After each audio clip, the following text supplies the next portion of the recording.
Before the reader was a view of a beautiful room, bright, decorated with flowers. The red-haired beautiful girl drew with paints, even though she hadn't done it before for a long time. The author's style was felt in the work, light brush touches, vividness of the image. The painting was finished. Belle thought it was an excellent example of a portrait in Viola's style. She thought she had great artistic ability, but then she realized that even a 4-year-old could draw better. It made her sad. The beauty realized that with such skills, she would not be able to pretend to be Viola, and therefore she had no idea what to do next. And though she was Viola, she wasn't the right Viola, and she couldn't draw at all. Meanwhile, at the art show, there was a lot of good work and someone giving a talk. The girl with the brown hair realized that the report was to blame, and she had signed up for these classes because of her usual interest. But here's the problem. This girl understood absolutely nothing about art, but her scholarship depended on her grade in the subject, because she couldn't just get a part-time job, so she needed an A grade. To achieve her goal, she went to an art gallery that exhibited surrealist works. Even as a child, when she took art classes, she dreamed that her work would be shown somewhere, but quickly realized that wasn't going to happen, so she dropped out.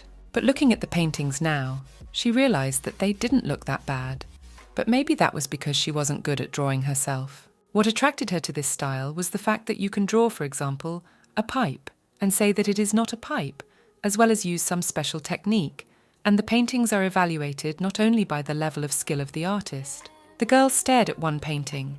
She didn't understand what it depicted, but there was a description that could be read. It said that this painting had been in the gallery for a long time and could fulfill any wish. The girl thought it was either a joke or things were going badly in this institution. But since she'd already come here, she thought she could try making a wish once, and she sincerely wished for a life she hadn't lived so far. But nothing happened. At that moment, she thought the girl in the painting smiled. The stranger reached out her hand toward the image, for it seemed to her that she had imagined it, and that she was the one who had already begun to hallucinate. At that moment, a guard entered the hall, blew a whistle and informed her that the paintings could not be touched. This all startled the girl, but that wasn't what she needed to fear, as the painting itself began to suck her inward by the arm. It was an incomprehensible, powerful magic and force that pulled her in and she passed out. And then she opened her eyes. She was lying in a beautiful bed, in a completely unfamiliar place, with a changed appearance. The girl abruptly sat up in bed, started groping herself, and didn't realize what was happening to her. Besides, this room was full of paintings. Then she stood up and walked over to the mirror and saw her reflection. And at that moment, memories started to pop up in her head. But they did not belong to her, but to Viola Helen, the mistress of this house and this body. The main character sat down on the edge of the bed. She thought it might be a dream. And then a book caught her eye. She picked it up and read the title. At the end of the villain's journey, a red rose. The girl started reading. And then she realized that Viola was a minor character in this novel, who would do nasty things and die a shameful death. She tried to seduce the novel's protagonist's lover, was evil and jealous, and was killed by the protagonist at the end. Belle didn't like it. She closed the book, but then noticed that the title started to disappear. When she opened it again, the pages were clean. The girl began to realize that her wish had come true, and she was caught up in the novel she had just read. She cried, because where is it seen that a person got into the plot of the book, and not the main character, but a secondary one? Since everything happened like this, the girl decided to calm down first of all, and then try to find happiness here. Belle decided to enjoy life and not act like Viola from the book. So, in this world, art is very much valued, especially painting. So Robina and Viola competed with each other through paintings. But the problem was that Robina was always very gifted, so only Viola considered the main character her rival and stole ideas for drawings from her. Another problem was that the beauty that sat on the bed had no talent or skills. Then the idea occurred to her that maybe she could draw something, now that she was in the body of an artist. The girl hoped that she would succeed, but it didn't work out this time either. This made Viola insanely upset, and she lay down on the sofa and began to feel sorry for herself. The protagonist realized that since the real Viola was in an accident and barely survived, it was then that the girl got into this body, so it will be possible to write off the deterioration of her abilities. Belle ran up to the drawing, looked at it again, and realized that it was just a horror, and therefore there was no reason for her to compete with Robina, and therefore the plot of the book would develop differently. At that moment, a fair-haired, beautiful maid entered the room. Viola addressed the maid by name, calling her Jenna, something that startled the girl as she thought she had done something wrong. The maid came to help her mistress get ready for a meeting at Lady Rubina's, but the protagonist said she would handle it herself. The maid started to shake with fear, so the girl decided to calm the maid down, but made it worse. The girl started trying on outfits, and each of them was more frank than the other, but they perfectly emphasized her figure and created a wow effect. So it would be strange to deny that she was beginning to like it all. Viola decided to go to the meeting and show everyone her power of mediocrity. A maid came into the room and asked if her mistress was ready for her. The girl stood in a red dress in the room and laughed. And the maid was pouring sweat and thought that the mistress had become very strange. A horse-drawn carriage was taking Viola to a meeting with other artists. The world around her delighted the girl, for it was like a fairy tale. And so they arrived at Rubina's house. It was gorgeous. Looking at all those beautiful places that were described in the book, the girl began to realize more and more that she was in a different world. And now she was standing at the entrance to the room. The artist's house was wonderfully furnished. Everything was tastefully chosen. And so she walked into the room. There were other girls already there. One of them was painting a picture. The other was frozen at the window when Viola walked in. Her appearance did not please the artists, who looked among themselves. And this reaction was absolutely expected. The atmosphere was as unfriendly as possible. And it was understandable, but still it was quite unseemly to ignore a person like that. But the girl made a decision to bitch everything, since now she was the villain of the affair. And she also realized that she needed to walk with her head held high and show a different side of herself and sit away from Rubina. This caused the people around her to be surprised. A similar gesture from Viola was noticed by Rubina and said that she had taken a seat next to her for her, but she sat far away from her. The main villain confirmed this and said that's where she wanted to paint today. At this point, the blonde almost cried, and the other artists asked the girl what she was up to this time. Viola tried to smile, but it came out sinister and said that she liked the new angle for the drawing. That's why she chose that place. Everyone was closely watching her every move, and the protagonist thought that when she finished her masterpiece, everyone would marvel. And so she began to paint with the thought that now she would show everyone the power of a talentless artist. Some time passed and this masterpiece was finished. The girl thought she had done her best. But the result was the same as always, so she hoped she could quit drawing now. Viola hoped that if she stopped crossing paths with Rubina, she could avoid death, so she smiled. The girl scrutinized the other girls' work and realized that they all had artistic talent, unlike hers. But the result was the opposite. The artists were surprised and delighted with Viola's work. They said they had never seen this style before. No one thought she was capable of such creativity. Such an assessment caused Viola to be shocked. The club members, on the other hand, continued the discussion. In their opinion, it was still somewhat uncertain, but the rough strokes gave the work a special charm. Belle thought that something was obviously wrong here, so she decided to elaborate. She asked if her work looked strange and if she should quit painting, but the girls assured her that it was a true masterpiece, and now her authorial style in such an abstract work was visible again. The girl thought that the club members wanted to mock her, but looking into their eyes, she realized that it was sincere.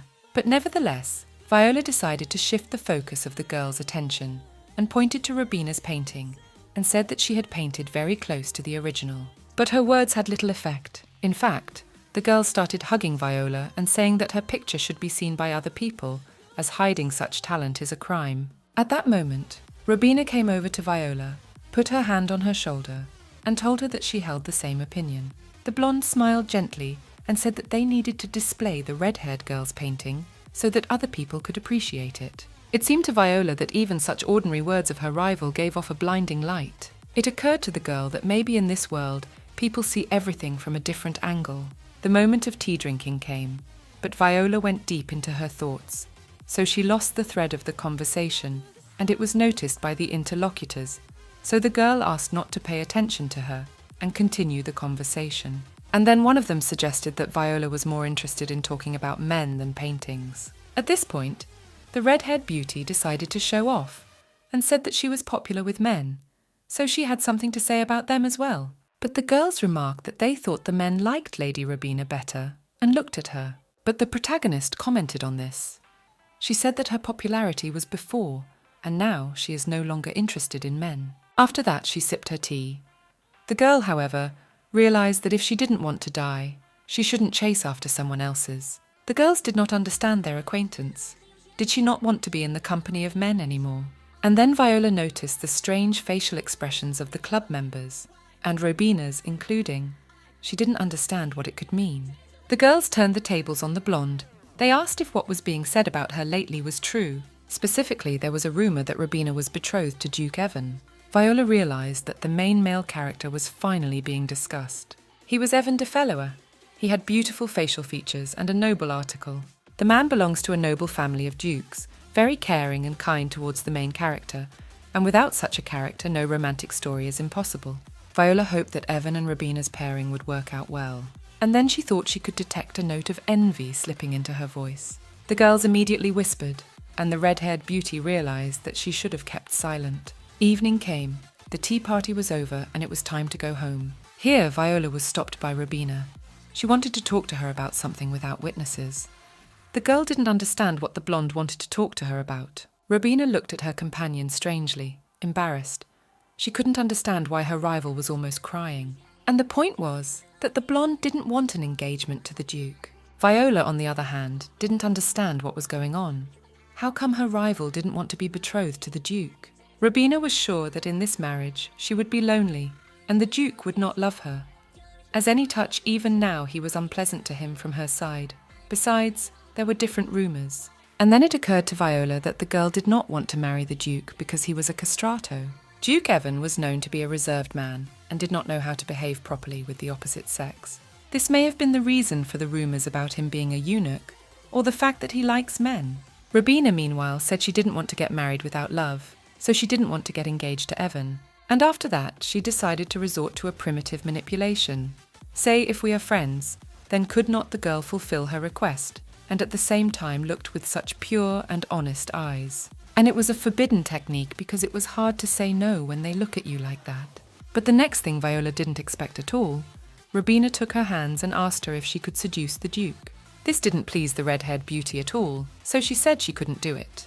The main character didn't want to do it because if she helps her friend break her engagement, it will be just like in the book, and that's bad. After all, if the girl was refusing to marry because of rumours, then everything should have fallen into place soon.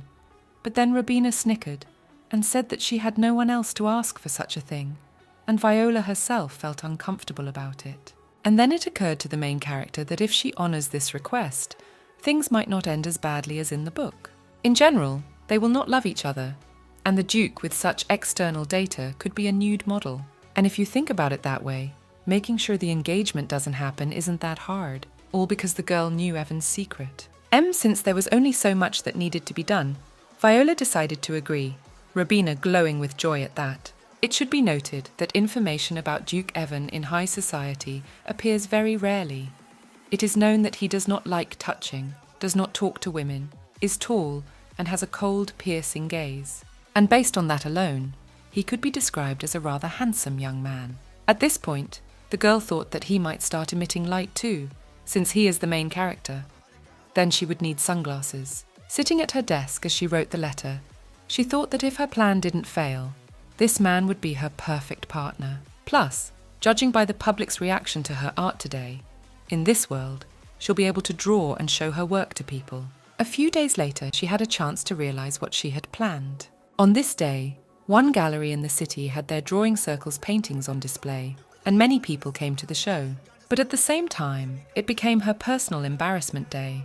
But she looked gorgeous in her lace dress and attracted stares. The men who came to the exhibition kept staring at her, but it annoyed her, and she decided to stare back at them. At that moment, Robina in a sky blue dress approached her, saying that the Duke was also attending the event.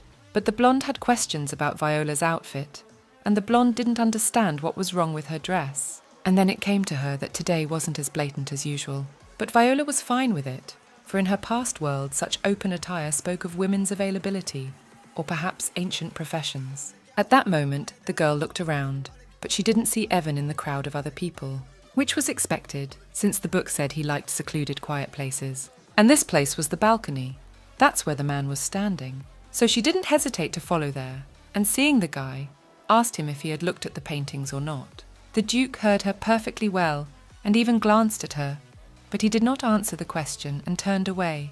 But Vila did not leave, and said that the breeze here was just right. Obviously the man didn't want to talk to her, but she knew his secret. Even though Robina was sure he wouldn't love her, that was absolutely not the case. As for whether or not he was castrated or not, the book didn't have accurate information, so she squinted a little where she shouldn't. Suddenly Evan turned to face her, and she stared at him even more openly, and then he uttered a single word, "Where?"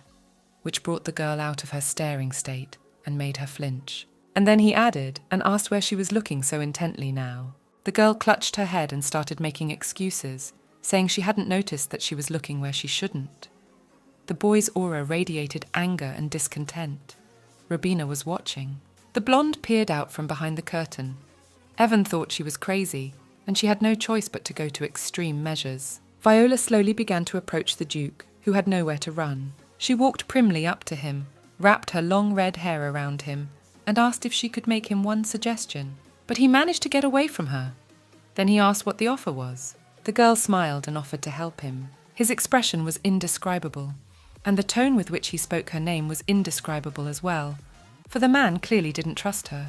They stood next to each other on the balcony near the very railing, and the Duke said with confidence that he knew what kind of person she was. His reaction was now clear to the beauty, but she asked him not to stress so much over her presence and offer. Evan, on the other hand, turned his back on her, telling her that she wasn't someone worth stressing over.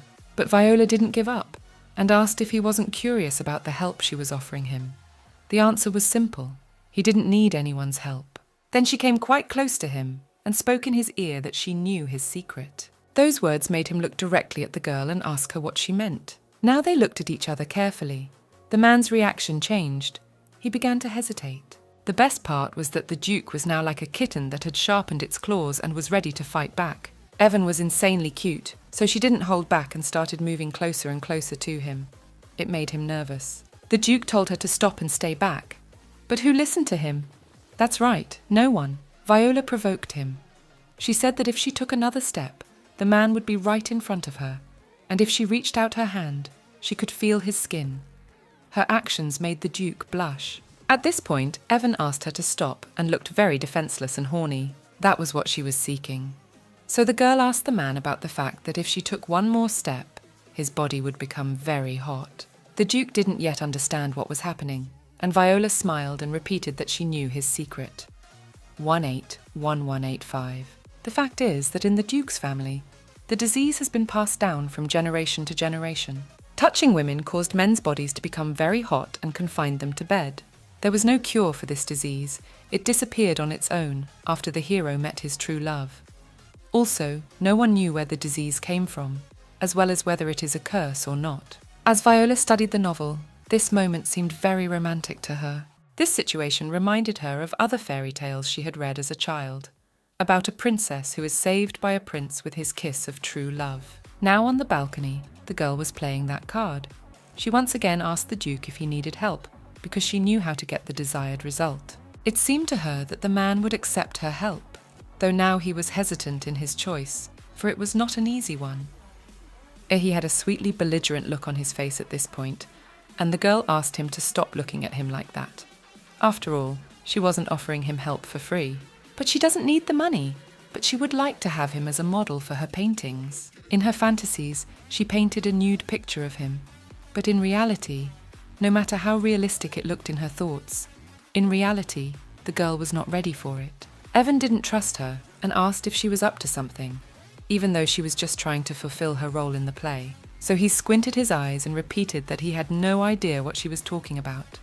And Viola realized he was a tough nut to crack. In order to somehow add points to herself, the beauty declared that the Duke was absolutely not her type. Since she likes more assertive men, the man's kilos skewed with emotion at this point, and then the girl noticed it, but couldn't see what the problem was, since she hadn't said anything shocking. But now, the Duke had a question as to why she was trying to help a man who was not her type.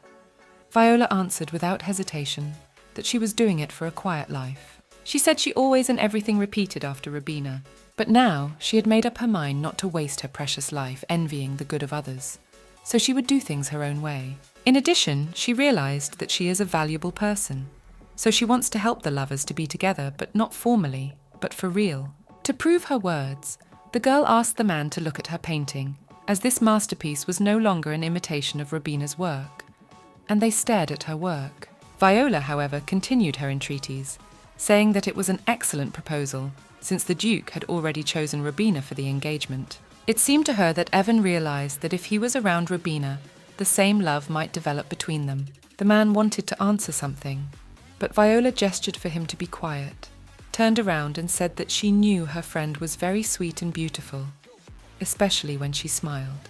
Perhaps that's why she was jealous of her, because it was as if a light was emanating from her rival. And then she turned to the Duke and said that it was all the same. He would soon love her too. The man, however, stood impressed by such a poignant speech. After that, he sighed heavily and agreed to this venture. Viola was glad that she had gotten her way, but asked the young man to follow all her advice without exception. But Evan wondered what she would do if nothing came of it. Well, in that case, she'd have to take responsibility for him, though that would be a big disadvantage, since she wouldn't get to draw him naked. The girl said the last one out loud, which puzzled the Duke, so she decided to brighten the awkwardness with laughter. The man tried to cover himself with his hands as he realized she wasn't kidding when she said she wanted him as her sitter. Viola, on the other hand, started saying that there were rumors about him being castrated, so she thought he would be the perfect model. But now she's given up on that, so he can sleep easy. And there was a mistake. The Duke heard the words about the castrato, but the beauty raised her hands in a conciliatory gesture. The girl admitted that there are rumors in the community that he is castrated. The guy started shaking and tried to answer her something. He asked her not to think anything unnecessary. He blushed, closed his eyes and clutched his white shirt, then shouted that he wasn't a castrato. Then he grabbed his head and wondered why he was making excuses for this girl. Viola smiled and said she would assume he was a perfectly healthy man, with all working organs. And anyway, would she call a man she wanted to seduce a castrato? He decided not to pursue the subject further, so when he agreed definitively, she took his hands by the edges of his shirt so as not to touch his body, and said she was glad to cooperate. After the deal with the Duke, Viola returned to the hall and noticed that it had gotten very noisy, and people were starting to crowd in. They were all looking at the girl's painting and discussing something. They said that her drawing was laconic and free. There was no connection between the strokes and the direction of light. The girl hid behind a column and listened to the critics. Connoisseurs of painting said that every stroke was thought out and everything superfluous was removed, although in fact Viola painted what she saw. People in this world seemed strange to her. After all, she had been told all her life that she didn't have an ounce of talent. As she remembered, she was so angry. Viola wanted to leave quietly, but one of the girls noticed her and stopped her. Just then, one of the men coughed and said he was surprised that it was Viola's painting. And the girl next to him added that she didn't immediately recognize her brushwork because her color sense was so much better. And then the beauty realized that it's not all that bad and promised everyone that she will continue to create paintings in this style. She also apologized to Rubina and said she would no longer imitate her drawing style. Viola admitted that she wanted to be like a bright person like her friend, so she copied her paintings and drawing style. But it's time to love and accept yourself. Viola took Rubina's hands, asked for forgiveness, and looked at her with a tender gaze, realizing that this was the perfect moment for the villain to leave the stage. Rubina didn't answer at first, but then she smiled and said she forgives the girl since they are friends. Viola had the feeling that she could even see the blonde's wings, and thought she was a real angel. But then Rubina faltered, for she wanted to talk to her friend, but she couldn't hear, as it wasn't the right place. So they went out into the garden, which was also beautiful, and in the middle was a magical fountain. Once alone, the first thing the blonde asked was how Viola had managed to seduce the Duke. After all, she had seen the red-haired girl interacting quite intimately with Evan, but the latter had assured her friend that everything was going the way it should. But suddenly the girl clenched her fist imperceptibly and asked Viola if she had anything else to say to her.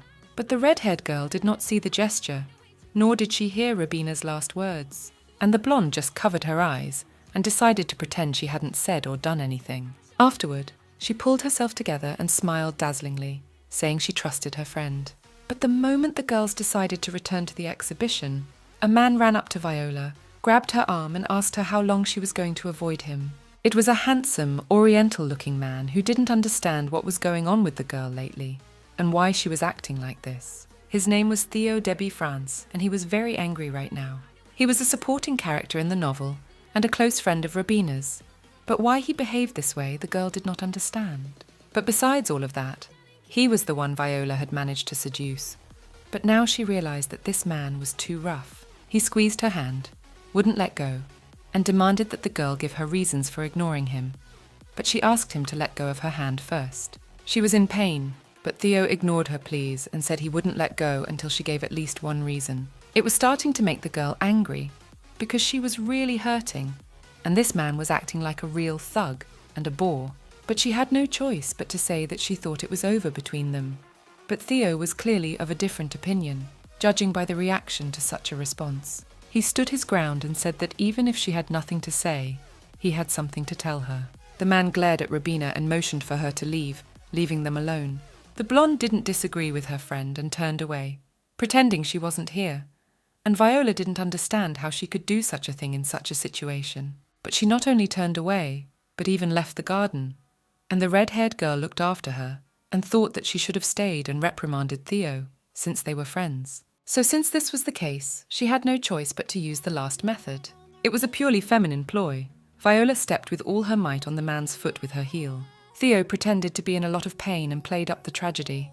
But it was his own fault, since she was the one who had asked him to let her off on good terms. The girl looked at her pen. She said she didn't want to see this guy again, as he had terrible manners. She warned Theo that if he did anything like that to her again, she would not hold back. At that moment, Viola noticed that Robina was returning to the garden. The girl thought her friend had come running to her rescue, but she was wrong, as Robina paid no attention to her, walked past her and ran to Theo. The girl realized that the blonde wasn't worried about her, but about the guy, as she was afraid the same thing would happen to him that had happened to Evan. But the guy had said his foot hurt. Viola, on the other hand, returned to the exhibition hall. She realized that Theo and Robina were too friendly. And then Viola saw the Duke near the window, who was looking at the garden. He had noticed that Lady Robina cared more for Franz than for her. The girl herself realized that something was wrong, as looking closely at Robina's reaction raised many questions and doubts. But this may only be a beauty's assumption, but it's worth looking at the situation from a different angle. After all, if you think about it, the past Viola had stolen a man from the blonde, copied her paintings, and it's pretty hard to be nice and polite with someone like that. But she tried. But Viola decided to believe that Robina is a good person and wait for him to open his heart to her. But the Duke didn't care much about that, but the fact that there was a problem with her hand did. That flattered the girl, but she asked him if he should go see Robina and Theo at the park. After all, if you think about it, right now his soulmate is walking in the park with another man, so Evan should be jealous. But the man didn't understand why he should be jealous of the blonde. Viola had said it would be proof of his love. But at this moment, the Duke was more concerned about Viola's condition, but she didn't understand why this was happening. So she admonished that he should take such a good chance, and her wrist was fine. But then someone appeared behind her back. Theo walked into the room with Robina. The man was angry because he thought the reason she refused was because of the other man. Theo was quite angry and wanted to call the girl a bad word. He accused the red-haired girl of trying to seduce the Duke and began to approach her. Viola turned to Evan and asked him to get out of here with her, since Theo looked dangerous and scared her. At this point, Franz decided that he had the moral right to teach Viola a lesson and punish her, and to do so he swung. The girl realized that he would hit her, so she wanted it to happen quickly, and she could withstand one blow. But nothing happened, and the girl opened her eyes to figure out what was going on. She was shielded from the bully by the Duke's broad back. He intercepted the offender's arm and said that such behavior was unacceptable for a man. At this point, the Duke looked at Viola and asked her if he was now an assertive enough man to please her.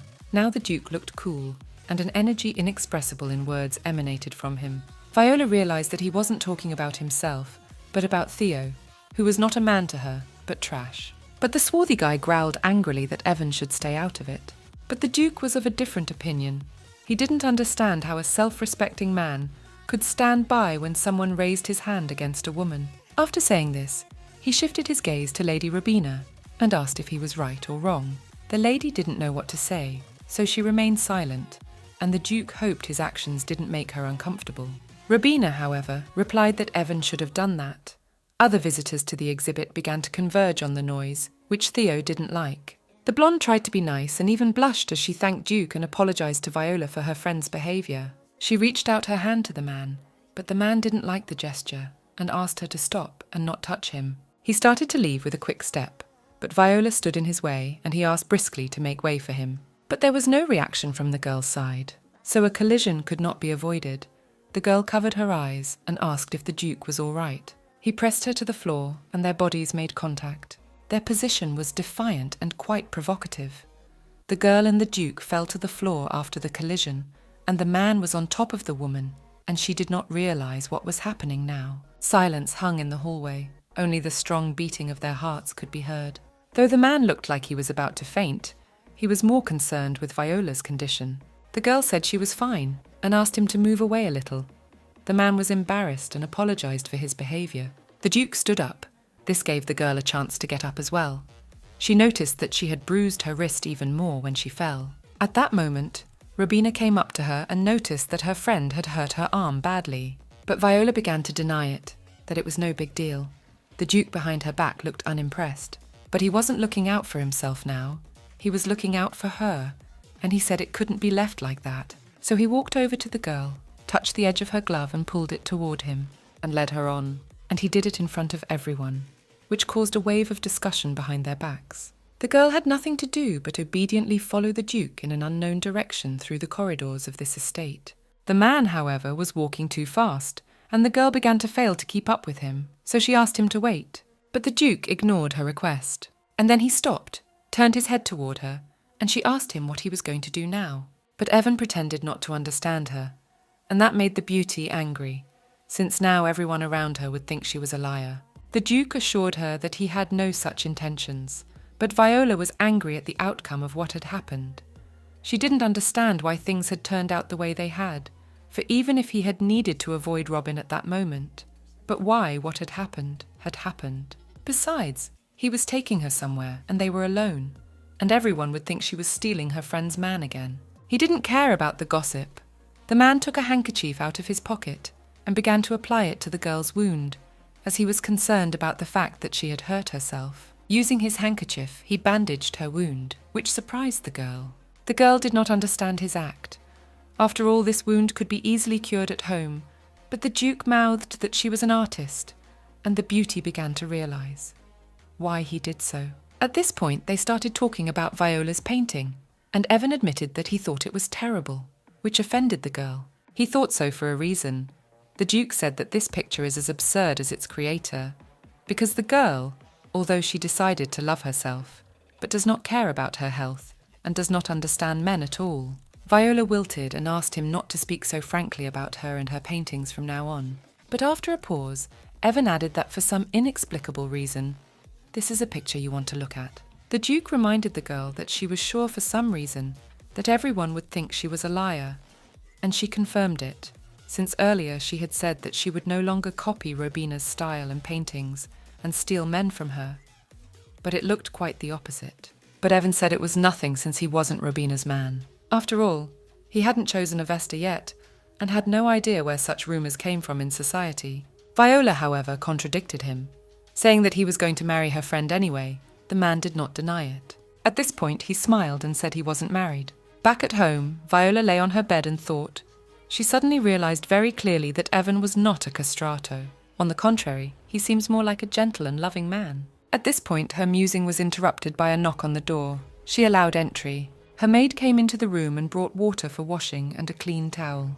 Jenna said she had been informed by Madame Marietta that Viola had hurt her wrist, which was why she had come to see her mistress now. Viola realised that it had probably happened the moment she got home, but it seemed to her at the time that Madame hadn't noticed anything. But since the situation was such, Viola asked Jenna to come closer and sit down.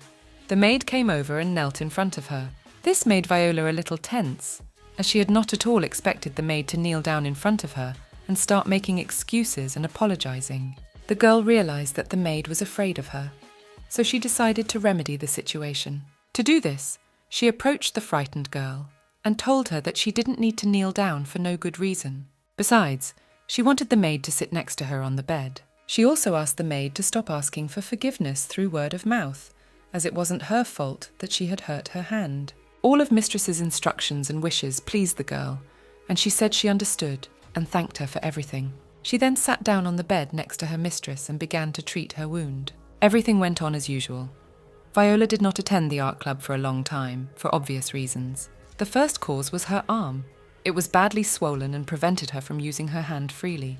The second reason is another persistent man in Viola's past life. This beau, the current girl, did not let the current girl on the doorstep, but he climbed the fence, shone almost naked torso, and said that he wore a shirt with strings, all as she likes. It was certainly spectacular and hard to look away, but the girl knew it couldn't be done that way. Each new man surprised the girl more and more and made her blush. She had no idea how many of them Viola had, but it was hard to imagine how she could draw from life looking at something like this. Now she was drawing so much and so often that she was bored with it. She was brought out of her thoughts by Rubina's voice, who was looking at one of her pieces and asking what it depicted. Viola pouted and said she was bored sitting at home, so she came here to draw. Rubina immediately began to apologize, saying that she was very busy, that's why she didn't come to see Viola, but the protagonist said that her wound was not serious, but still she didn't want to see anyone in those days.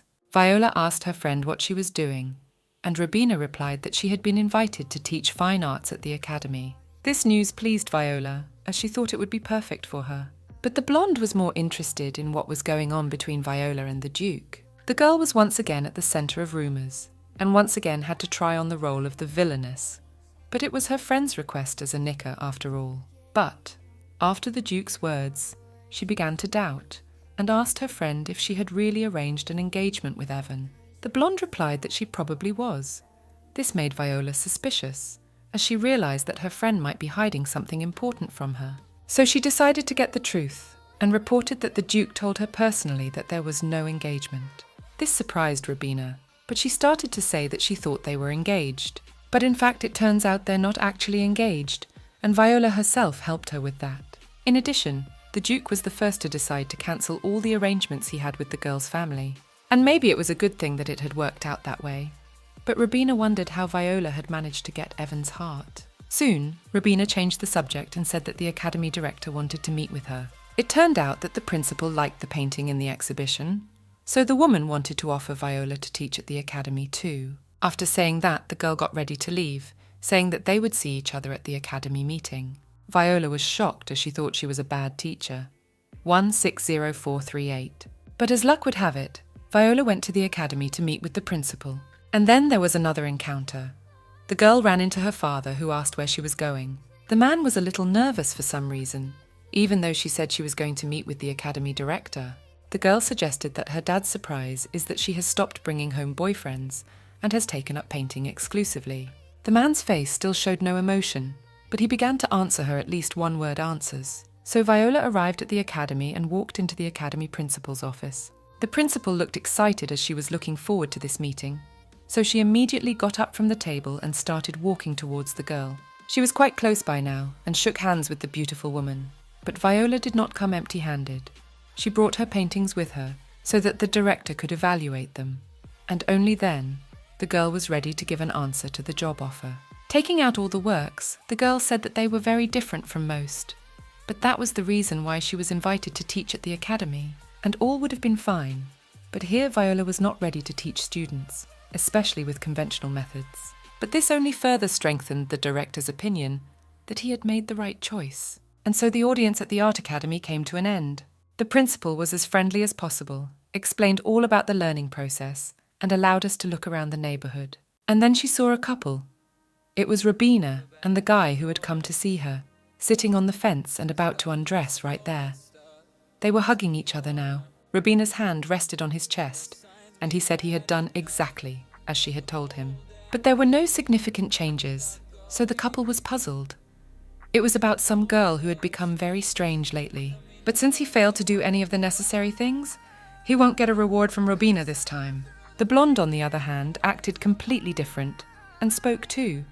She said she didn't like whining and ordered the man to go and find out what she needed to know. Viola, on the other hand, was hiding too far away to hear what they were talking about.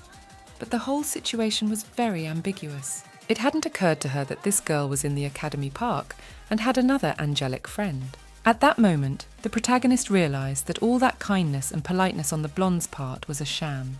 The girl naively thought that such a bold Rubina would be easier to be friends with, but she behaved quite differently in her normal life. Viola continued to think it was Rubina who was the main character in the story. and realized that it would be too boring if she was too kind. The red-haired girl decided to leave the academy grounds. She was upset by her friend's reaction to the situation with the Duke, but now, when she saw her with another man, she calmed down a little. As Viola was walking down the corridor of the academy, she was called out by the Duke and asked what she was doing here. But similar questions were rolling around in her head as well, so she voiced them. His answer was succinct. It was he who was the sponsor of the institution. She came here because of her paintings. Evan asked her if she would teach painting here. Viola was a little resentful of him. She said she would teach, even though he thought her paintings were terrible. The man, on the other hand, looked at her tenderly and said he didn't mean it, but the girl was sure he did. On top of that, the Duke started laughing, but blushed cutely. At this point, Evan had made up his mind that he would come to listen to her lectures sometime, but the girl objected. She was sure he would be disappointed, but the man had a different opinion. Viola realized that Evan was quite cunning and wouldn't stop teasing her every chance he got, so she decided to answer him in the same way. But suddenly someone called out to her again, and the girl turned around.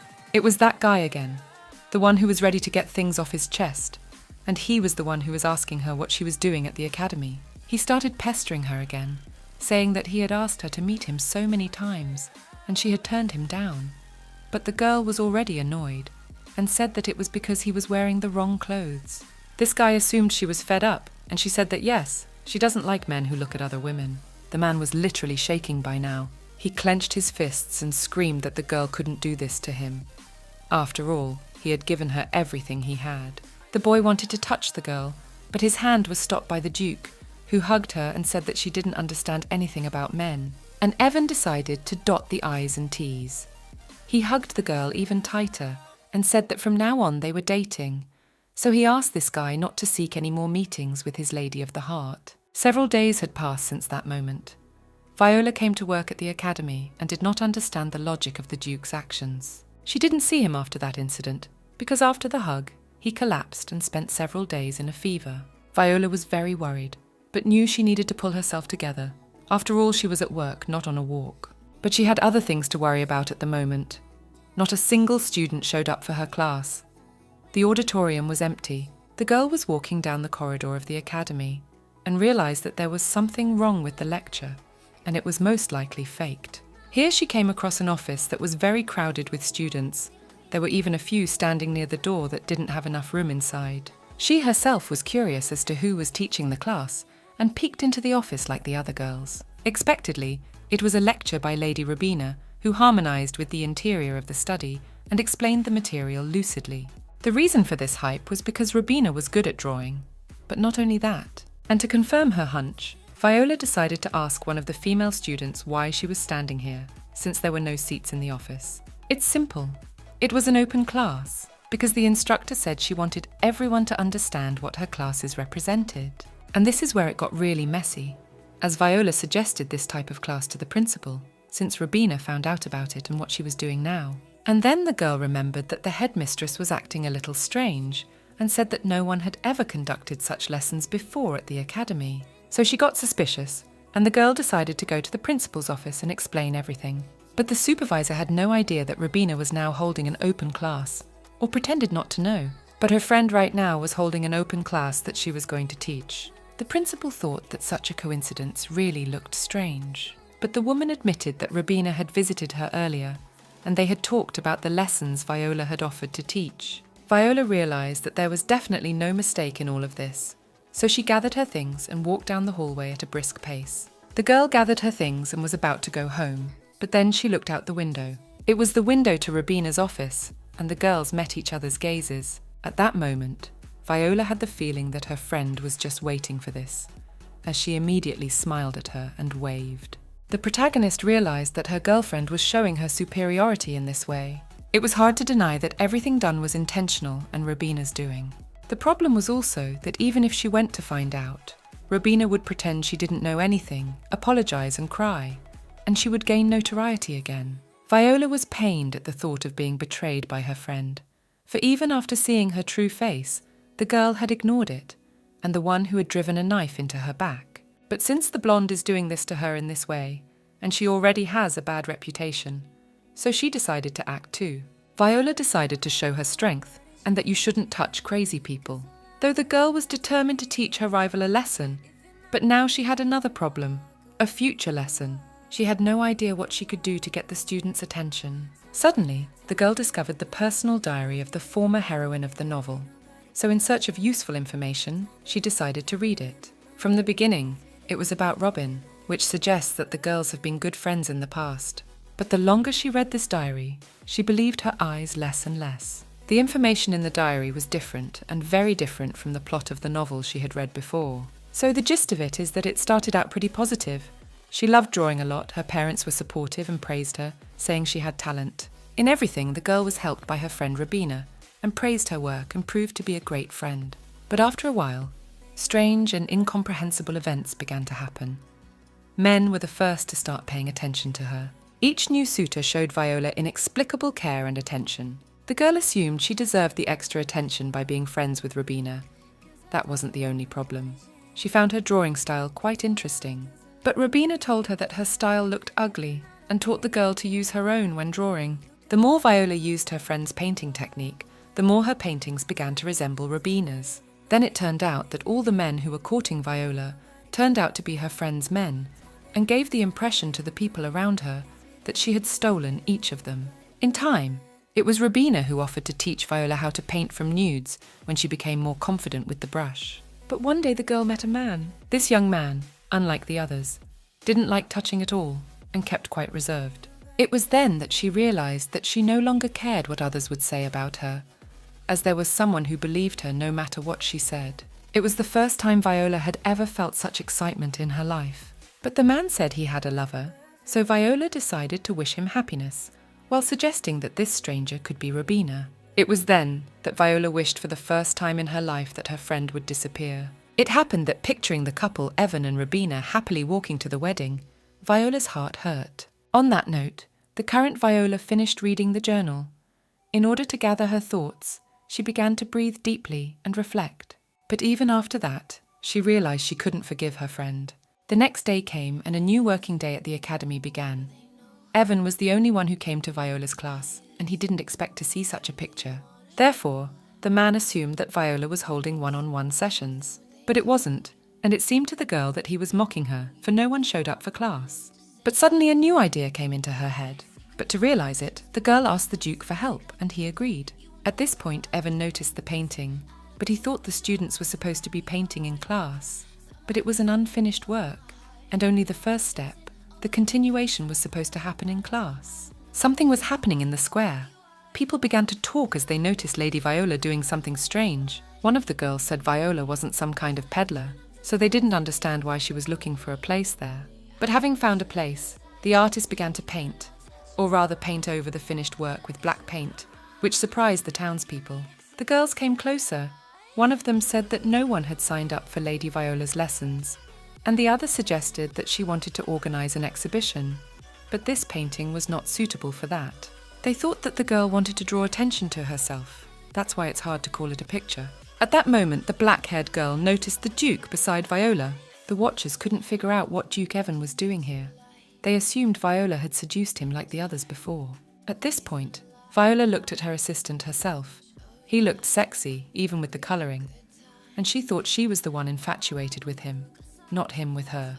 And when they finished covering the painting with black paint, the girl turned to the crowd and asked to join them. Viola said it was a simple workshop that they could join and try to replicate, because they were also curious about what she was painting.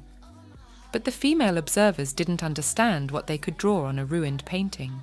This convinced one of the girls, and she decided to participate, but asked not to be disappointed. So the third stage began. Viola picked up the stick and said that if you scratch it where it's painted black, from beneath the layer of black paint, bright lines of pattern appeared. It looked like magic. No one had ever seen such an artistic technique before. There was a man in the crowd in the square.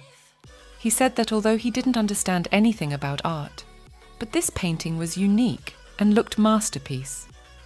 The girl thanked him for saying that. Belle was happy. She wanted all people to realize how interesting it is. After all, each drawing can be part of something bigger and more complete. The girl believed that all people can draw, not just those with innate talent. Her classes are open to everyone, even those who can't draw, as she teaches students how to express themselves and enjoy the process through a variety of techniques. That was the end of Viola's first class, and those around her started asking when they could sign up for classes. This pleased the beauty. The Duke was looking at her fondly at this moment. The girls in the crowd decided to go and hurriedly sign up for classes, as they were afraid there might not be any seats left, with Rubina withdrawing behind them. This success of Viola's must have upset Rubina a lot, as she didn't look her best standing around the corner. At the academy, Viola was called to her by the principal, and the girl went into her office. The woman rejoiced and said she regretted not noticing the girl's talent earlier. But now all the seats for her class were taken, and students were asking for one more extra class. Viola apologized for not alerting the director, but the director said it was okay, and the girl could do whatever she wanted, and the management would give her the support she needed. Therefore, the protagonist happily agreed to more lessons. The girl, joyful and happy, went to get her things, but when she got to the place where she had left them, but her painting supplies were not there. It was a loss of loss, as they were given to her by her daddy, and the girl had been saving these tools for liveliness and keeping them new, and now they were gone. So she started looking for them in sweat everywhere she could, but they were nowhere to be found. But they had her name on them, so the girl decided to go home, but went so deep into her thoughts that she ran into a young man and almost fell, but he was able to catch her. Viola, though she was glad not to fall, and the guy was sweet and handsome, she was in a hurry, but she promised to give him a picture as a token of her gratitude next time. The girl realized that her paintings were not yet good enough to give them to people, but she hoped that she might become the future Picasso, and so, tired, she returned home. The first one home to greet her was Jenna, the maid, fearing that her mistress's idea had failed, and then handed Viola a letter that had arrived in her name a short time ago. The letter stated that her art supplies were in the Duke's possession, and if she wanted them back, she had to come to his estate. And Viola had no choice but to go, but she decided to do it tomorrow and asked Jenna to help her pack. Besides, the girl informed her family at home that she would now be working at the academy, and she had added lessons, so she would be travelling there often. Her parents, on the other hand, stared at her intently and tried to understand her mood and intentions. Viola was happy. She had won over everyone at the academy. The next day, Viola was going to go to the Duke, and Janae promised to draw with her when she got home. The maid saw the girl off and wished her a happy journey and that she would be welcome home. It looked really nice. Viola had originally planned to practice on the maid, but she really enjoyed it and looked forward to each lesson. So the girl thought that maybe she had a teaching ability. And then when she left the house, she saw that Rubina was waiting for her in the yard. It surprised her quite a bit, and the blonde with an innocent look began to ask where her friend was going. Viola announced that she was going to the Duke's estate. This surprised Robin. The red-haired girl wanted to say that Rubina herself had said that she didn't like the Duke, then what was wrong with her face now? But she had to say otherwise, namely that she had to meet him, and asked what had brought her friend to her. The blonde got embarrassed and said she just wanted to talk to her girlfriend, but apparently came at the wrong time for that. But Viola decided to play as well as Robin, so she offered the girl to go with her. After all, the Duke sent a carriage for her specifically for that purpose. Rubina agreed. The girls sat opposite each other in the carriage. The blonde pretended to be very happy that the Duke and Viola were doing well. They arrived at the Duke's manor and got out of the carriage and stood in the courtyard. Rubina said she was always worried about Viola, for they were friends, and she had been acting strangely and unlike herself lately. And Viola couldn't stand it and asked what it looked like. The red-haired beauty asked her friend how she sees her. Is she still a puppet to Rubina who does whatever she wants? I wonder what she's thinking when the girl naively trusts her. But Rubina continued her usual demeanour, saying she was worried about her since R&M are best friends. But Viola objected, saying that she was doing fine on her own, and she was doing well at the academy too, since she'd even had her work hours added. To Rubina, what her friend was drawing on the floor looked very strange and wrong. But that wouldn't have happened if someone hadn't ruined her first class at the academy. But in the end, Viola was even grateful to the person who tried to hurt her, as she now had even more lessons than she had bargained for.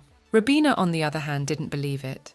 She thought her friend was making it up, as she didn't believe anyone needed or wanted to interfere with her. Besides, Rubina liked the paintings that the girl had created earlier much better. Viola said that from now on, she would no longer draw using her friend's style, which surprised her, because she thought she liked it. Afterward, Viola asked Rubina why she was so pushy, why she was making her do what she wanted to do. Viola said she had to go, because the Duke missed her very much and was waiting for her. That's why she was going to visit him. Plus, The red-haired beauty was glad that no engagement had taken place between her friend and Evan. Then she turned around and told Robina that if her friend wasn't being touched by the Duke, she was being gently hugged by him. So Viola walked into Evan's house, which looked much more luxurious and beautiful than Robina's house. The girl's mouth even opened in admiration. The man asked her to calm down a little. The girl asked him why it was necessary to organise this visit, since he could have given her things at the academy. But he felt that the girl was very busy at work, and it would be more convenient that way. And then the man invited the girl to come inside and looked amazing while doing so. And now they have already passed into the interior. The girl noticed that there were many stares of the servants, who were shocked by her appearance here. Viola noticed that there were no maids in the house, and assumed it was because of his illness. Evan agreed that she was the first woman he'd brought into the house. The man smiled and reminded the girl that she was the first person he was so close to, but would probably be the last. It sounded like a declaration of love, which made the girl's heart beat much faster. After that, Evan said that he wanted to thank the girl, so he invited her to have tea with him.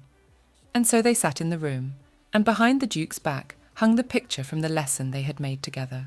But the girl insisted on her own, and demanded that the man return her belongings immediately. Evan was patient and hospitable, and offered to start with a cup of tea, as such an opportunity does not come to everyone, to drink tea with him. Nevertheless, the Duke showed leniency and decided to let the girl go, saying that they would see each other tomorrow. He handed her things to her, ushered her out the door, and said he would tell her to get a carriage ready for her. Viola's mind was racing with thoughts of what she was doing here. 139620. Viola was going to work at the academy. She was encouraged by the fact that everyone had enjoyed yesterday's lesson in the square, and so she was sure that she would do well today. She was already approaching her office when she saw a crowd of people at the door, among them the young man who had recently saved her from falling to the ground. The man was good-looking, tall, stately, well-dressed. She hadn't realised he was a lecturer at the academy. He turned to her, smiled, and asked if she had solved the problem she had recently had. This behaviour of his fascinated her, and the girl could only reply that yes, she had managed to work things out. At that moment, the girl remembered that she had promised to give him her painting, so she asked the young man if he had time today. He replied that he was free. When Viola heard that, she invited him to her lesson, which was about to start. That was what he was after, so the man smiled contentedly and introduced himself. His name was Kyle Balow. The girl looked at the man and didn't understand where such an effect could have come from. Perhaps it was the fact that they were inside an affair. It felt like Kyle was glittering, and Viola thought that of course Duke was very cool, but this guy wasn't inferior to him either. When she entered the auditorium, she was pleasantly surprised as the room was practically filled with students. She knew full well that she had a lot of people signed up for her lessons, but seeing it for herself was much more enjoyable. At that moment the doors opened with a bang and a tardy student ran into the auditorium. It was Evan. He was breathing heavily, sweating and blushing, apologising for being late and wiping the sweat away with his jacket sleeve. His appearance won Viola's heart, as she found sweaty men very attractive and sexy. The girl caught herself just in time, as she realised she was thinking about the wrong thing, and asked the Duke to take an empty seat as class had just started. Viola took a serious look, leaned her hands on the table and said that she was very happy to see everyone. So they were starting their first class right now. And the first thing she decided to do was to show the students what they would be doing today. So she hung a picture on the board. There was a silent pause in the audience, as there was no sample picture and a blank sheet of paper hanging on the blackboard. This couldn't just go away, and the first disgruntled person raised their voice. The lady asked the teacher where the drawing itself was that needed to be drawn, and Viola, as if nothing had happened, pointed to the blank piece of paper again and said that she had specially prepared this for the demonstration. But the student thought it was not a funny joke or even a mockery. But the girl was not offended and said that now everyone would get a piece of paper and a special tool with which they would have to draw their picture. The idea was to draw on paper their feelings and thoughts that they didn't dare to say for good reasons. Evan and Kyle listened intently. Viola enthusiastically offered to draw with the object, since no one would see what they were depicting anyway. And the moment they dare to show others their work, they will do so. So each of the students could draw whatever they wanted, and not be afraid that someone would judge or laugh at their artistic abilities, because no one would see anything. Everything was fine, but Viola could feel Evan's intense gaze on her. This behaviour from the man made her a little angry and embarrassed as she told everyone to draw, not gawk at her at all. But the Duke only laughed and looked very sweet at that moment. Half of the lesson had passed, and the girl noticed that almost all the students had finished their work. After that, Viola picked up her brush and said that the topic of the lesson was mystery drawing. But like she said earlier, she had prepared hers beforehand. She went on and said that if you paint a picture with any colour paint, what was painted starts to show up. In her case, it was the sky. Viola was sure that even if it seemed that if you couldn't see the right path because of the clouds, you had to remember that they would dispel and a bright blue, clear sky would appear. On that note, the girl ended her first class. The students were very happy with the class, and Viola was sure those smiling people would come to the next class as well. The girl also started to put her drawing supplies into the case, but at that moment someone called out to her. Kyle came up to her with his drawing and asked the girl to accept it, which surprised her as she didn't understand why he would give his work to her specifically. The man explained. He thought it was an ordinary drawing lesson, but her teaching method was different from the others, so this drawing was his thanks to her for the fascinating lecture. Viola, though embarrassed and surprised, accepted the gift gratefully. He bowed out and said that if he had a chance he would come to her class again. The girl said she would be glad to see him and waved goodbye. Evan watched. At that moment, the Duke walked over to the girl, handed her his drawing and asked her to accept it too. Evan wanted Viola to look only at his work and ignore the drawing Kyle had given her. But as a teacher, Viola couldn't help but look at Kyle's drawing. But she promised that Evan's work would be looked at first. She said they couldn't be called close, but admitted that Kyle had helped her by catching the girl as she fell. This angered the Duke. He began to ask where that man had touched her. Such a question surprised the girl.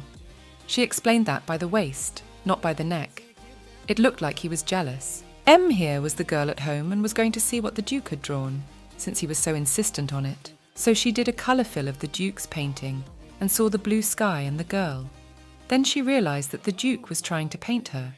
That's why he was watching her closely during the lesson. This masterpiece was amusing to watch, considering Evan had a low opinion of her abilities, while he himself had them at the level of a 3-year-old. But it greatly mortified the girl, and she decided to put the drawing in a beautiful frame. Kyle, on the other hand, was a professional artist, and Viola's portrait looked amazing, as if the girl had come to life on paper. At that moment, Jenna came into the room and brought her a written invitation from Lady Robina for her birthday. So Viola got ready for the party. As she was about to go out, she was seen by her parents who were passing by. The girl chose a long red dress and bare her shoulders. Her parents noted that she looks very beautiful today. But her mum was concerned about where her daughter was going in such an outfit.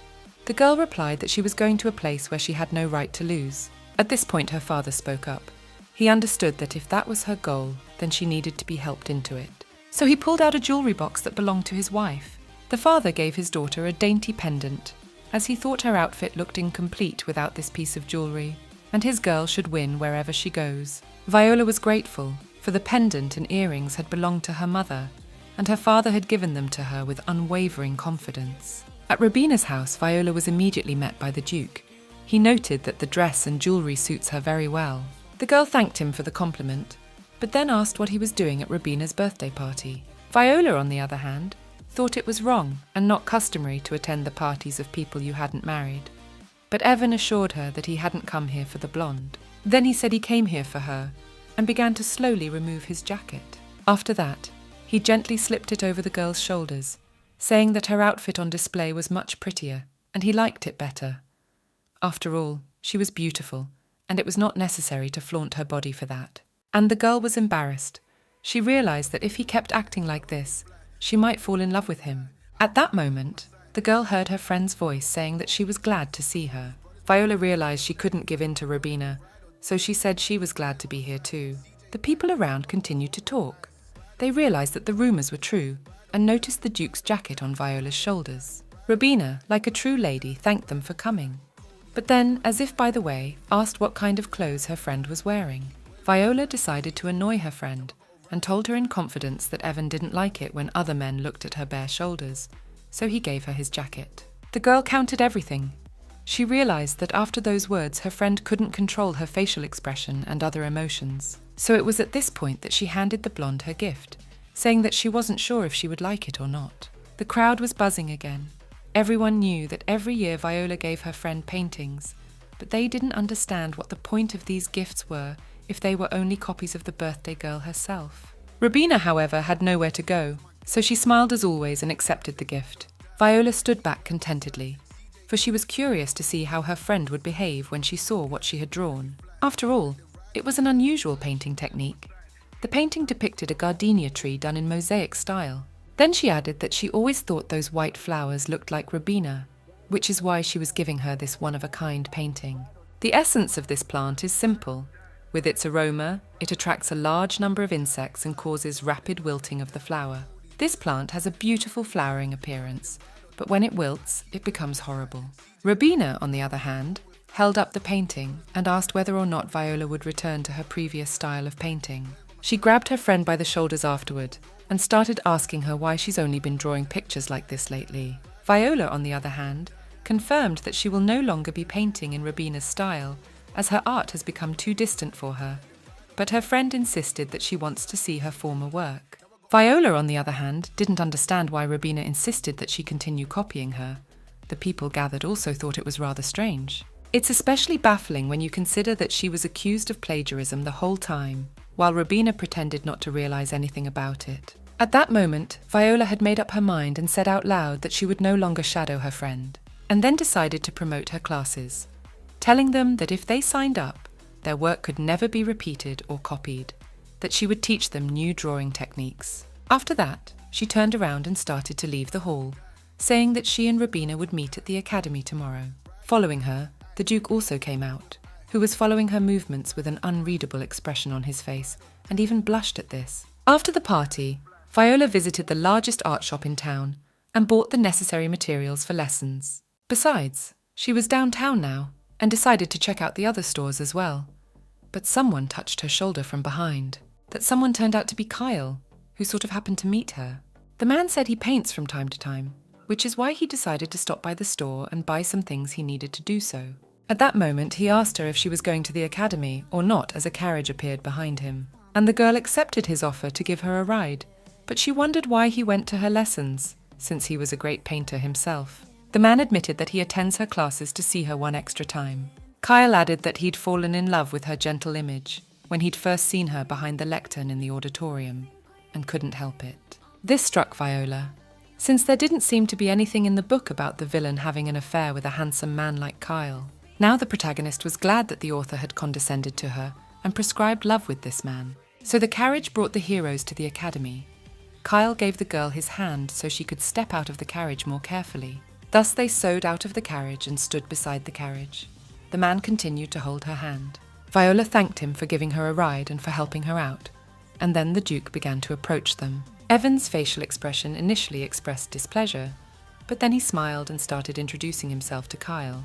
And the men shook hands and pretended to be glad to make such a pleasant acquaintance with each other. Such behavior was incomprehensible to the girl, as the two had already seen each other in the last class. At this time, Kyle looked at Viola and said that he would walk her to her office and deliver the box. Then the Duke raised his voice and said that he himself could take the girl's things to the study, so Kyle could be free to go. The men continued to argue with each other about who would carry the girl's things.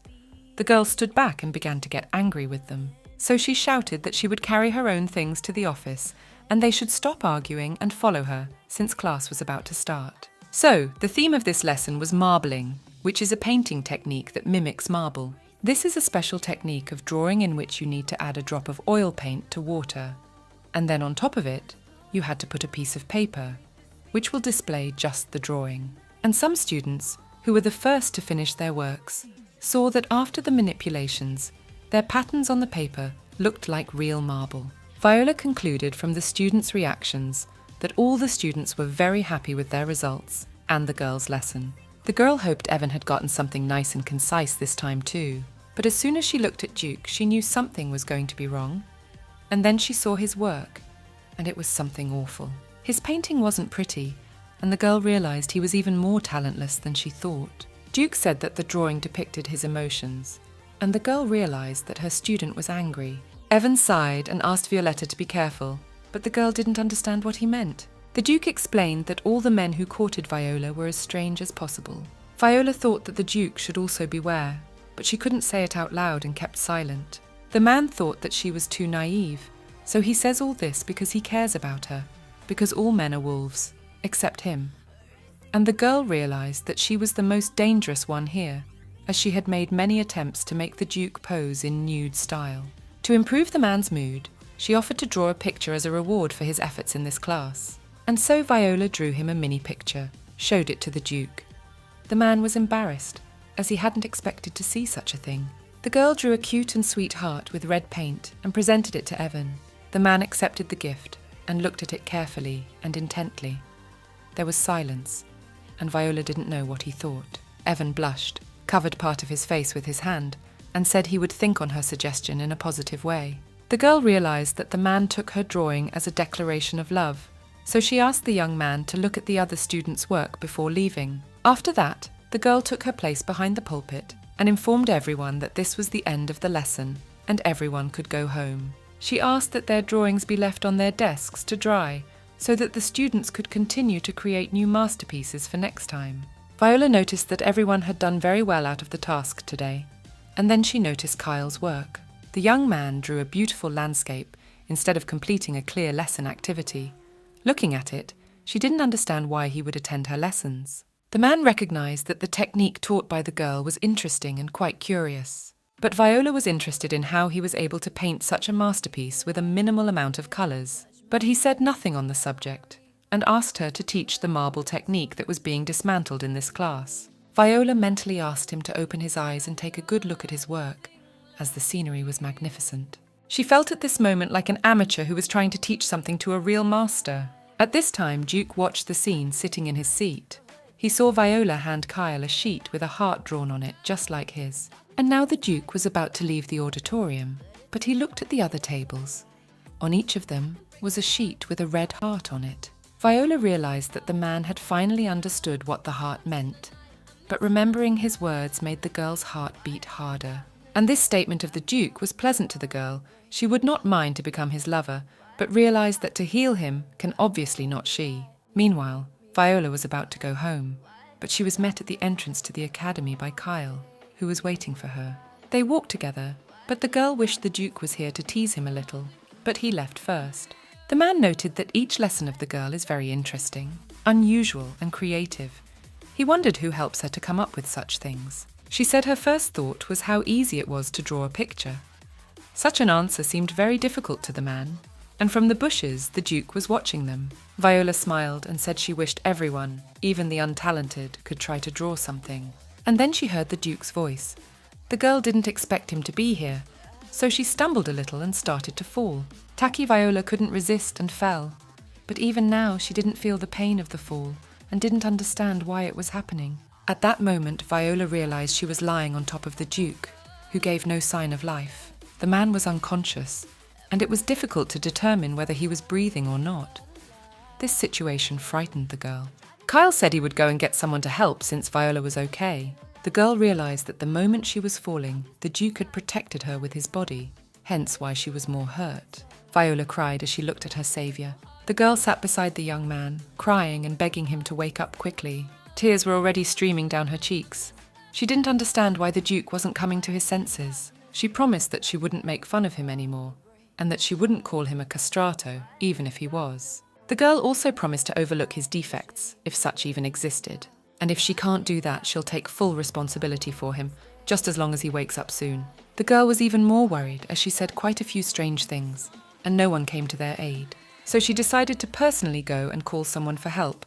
But at that moment, the Duke grabbed her arm. He came to his senses and slowly began to assume a sitting position, while asking her to repeat all of the above. The Duke smiled and hugged the girl gently, while asking if she would regret her words. The girl didn't understand what was going on, and Evan informed her that he had finished checking.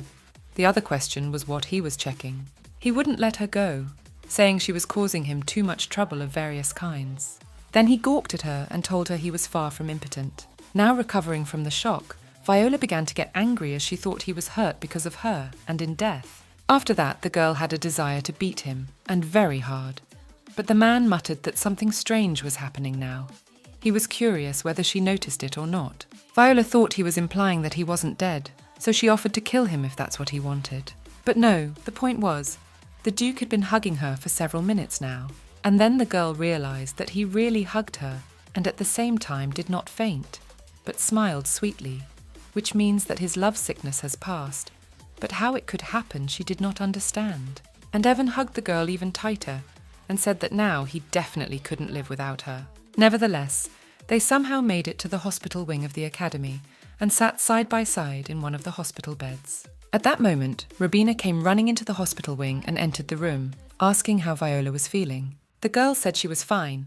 The Duke was the one who was hurt, but Robina didn't finish listening to her, and then walked past, turning to Evan, asking if he was okay and asking Viola to be more careful.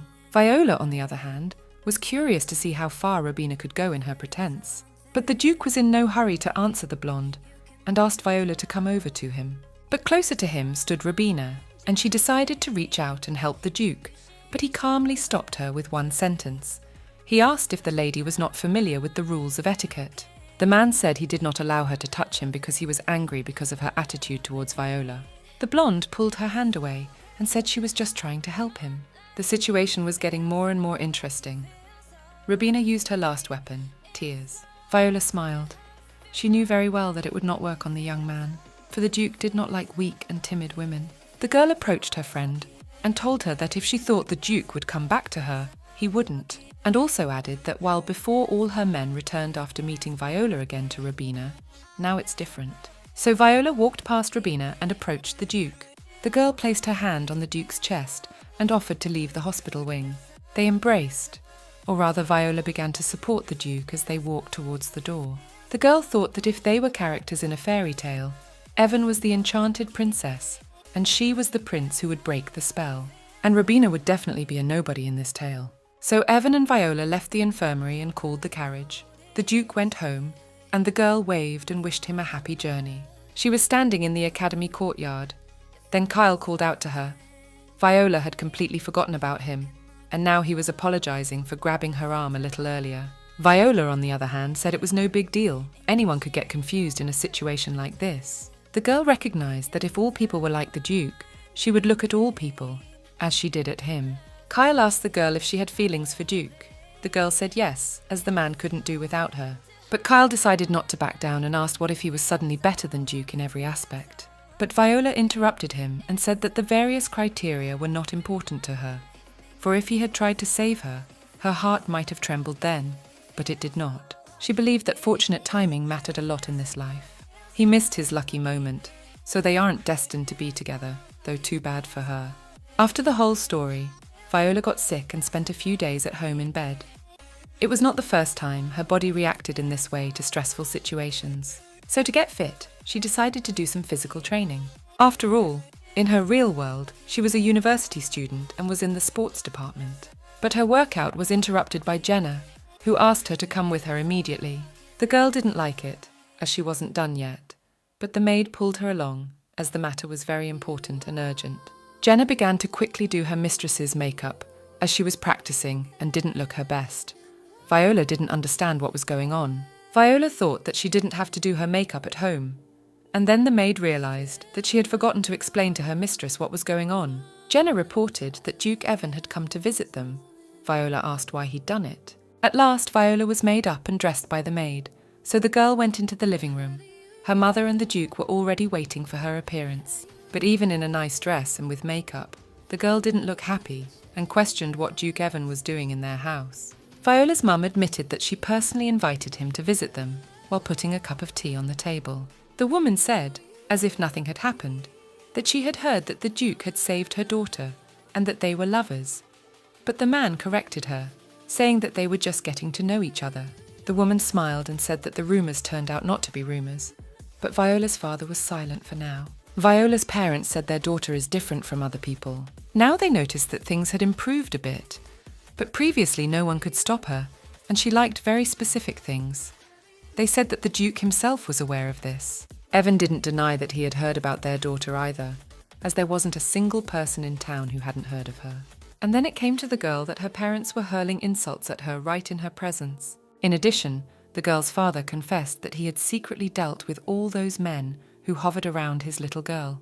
This angered Viola, and she wanted it explained to her what it meant, but her father paid no attention to her indignation and asked the Duke if he liked liquor. This surprised the girl, for her father could not drink at all, and the servant had already brought him a bottle of wine. But then Viola's mother took the bottle from her husband, took a corkscrew and began to open it, saying that the Duke would have to drink with her, and then added that Evan needn't worry, as there were plenty of spare rooms in their house. And then the woman added that if he got really drunk and couldn't drive home, he could spend the night at their house. Poor Evan. He thought he could outdrink and out-argue Viola's mum, but he was wrong, and now he collapsed on the table from intoxication. Afterward, the woman looked at her daughter and called out to her. The woman continued. She said that the Duke had a good reputation, and he denied the rumours of his engagement to Robina, and besides, he didn't seem like a bad man. Meanwhile, Viola's father was trying to lift Evan up and put him in an upright position. When her father began to lead the young man out of the room, her mother and himself said they approved. Viola, on the other hand, didn't quite understand exactly what her mummy was approving of, and the woman smiled slyly and said that the Duke's room would be next to her favourite girl's room. If so, it was a sacred thing to go and see if everything was all right with the man. So Viola quietly opened the door of the room. The girl tried to convince herself that she didn't have any vulgar thoughts, that she just wanted to check if the Duke was asleep or not. She knew it was wrong to come into someone else's room without knocking, but the Duke was so sweet and sleeping so sweetly right now, so it was hard for her to resist. And then Viola realized something was wrong with her, as she wanted to touch the sleeping man's face. Realizing this, the girl decided to leave, as she had to keep the Duke safe from herself, but he reached out to her. Evan grabbed Viola's hand, which surprised the girl, and then pulled her sharply towards him. The girl couldn't resist and fell right onto his chest. She realized she needed to get up, but the Duke held her tightly and questioned if this was the way a perverted lady should behave. But as soon as he said that, he fell asleep right away, and Viola began to take offense and adjust his blanket. After that, Evan and Viola continued their communication, but the girl thought that it would not go on like that, and they should do something else. It was important to Viola that the rumours surrounding her person and their relationship were dispelled, so they had to make an effort to do so. So the girl asked the young man if he trusted her. He replied that he trusted her 100%. That was fine, but the society they revolved around had certain prejudices about her person. The beauty realised that no one would believe that Robina herself had asked her to seduce Evan. At that moment, they entered the classroom and saw that all the drawings of Viola's students were lying on the floor and were torn. It was obvious from the tear lines that someone had intentionally done this. This picture did not leave the Duke indifferent. He was silent, but he looked very tense and displeased. What was strange was that only one drawing was unaffected, namely the drawing of Evan he was holding now. The man said that she herself had recently confessed her feelings, and now his heart was torn, so how could she think it didn't matter? This made Viola angry, so she stamped the heart drawing that was originally his into his chest. Evan didn't understand how it had happened. After all, his drawing on the desk had been torn too, and now Viola had given him a whole and unharmed heart. All because the girl foresaw such a development and hid all the students' drawings in a safe place and put her own on the tables. Belle knew that too many people wished her to fail, so she couldn't leave the students' drawings in a prominent place and go home. So when the lesson was over and everyone had left, she hid the students' drawings in a desk drawer and put pre-prepared hearts on the tables. She realized that the student could have guessed what was going on, but it was clearly the work of someone from the outside, which was why they hadn't noticed the switch. Plus, she hadn't believed to the last that such a thing would happen. Evan walked over to the girl, hugged her, and told her that he would talk to the academy authorities and try to fix the situation. The girl nodded. Belle asked the young man to find out who besides students had access to her office while she was sick. She herself thought over the fact that it was for nothing that someone had done it, as she was far from being a god's dandelion and would take revenge. But at that moment, the Duke stroked her chaff. He apologised for not being able to attend class today. He was glad that Viola's students' drawings were okay. And afterward, he said that he would find the culprit, and when he did, he would tear off his hands and feet so that he would not be punished. Interesting. But Evan said scary things like that. But he looked really cute.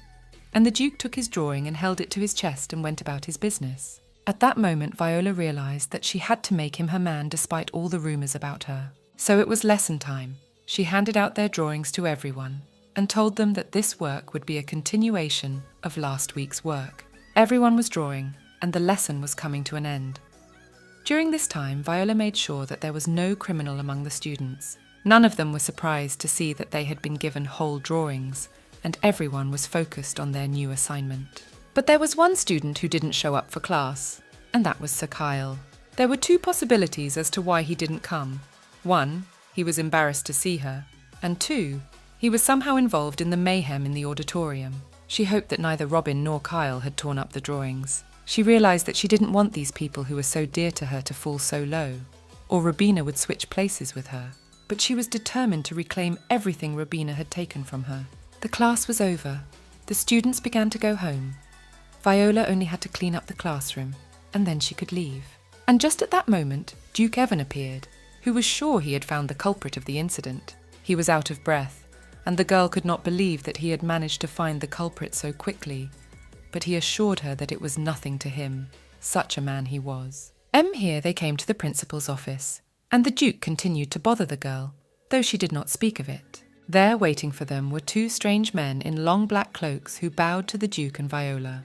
The girl first noticed their hard muscles, which were hard to hide under their clothes. Evan, on the other hand, muttered that the perpetrator was in the principal's office, and these men were the soldiers Evan had asked for help in the search. Viola thought that Duke was like a puppy waiting for praise from his mistress, so she was itching to pet him.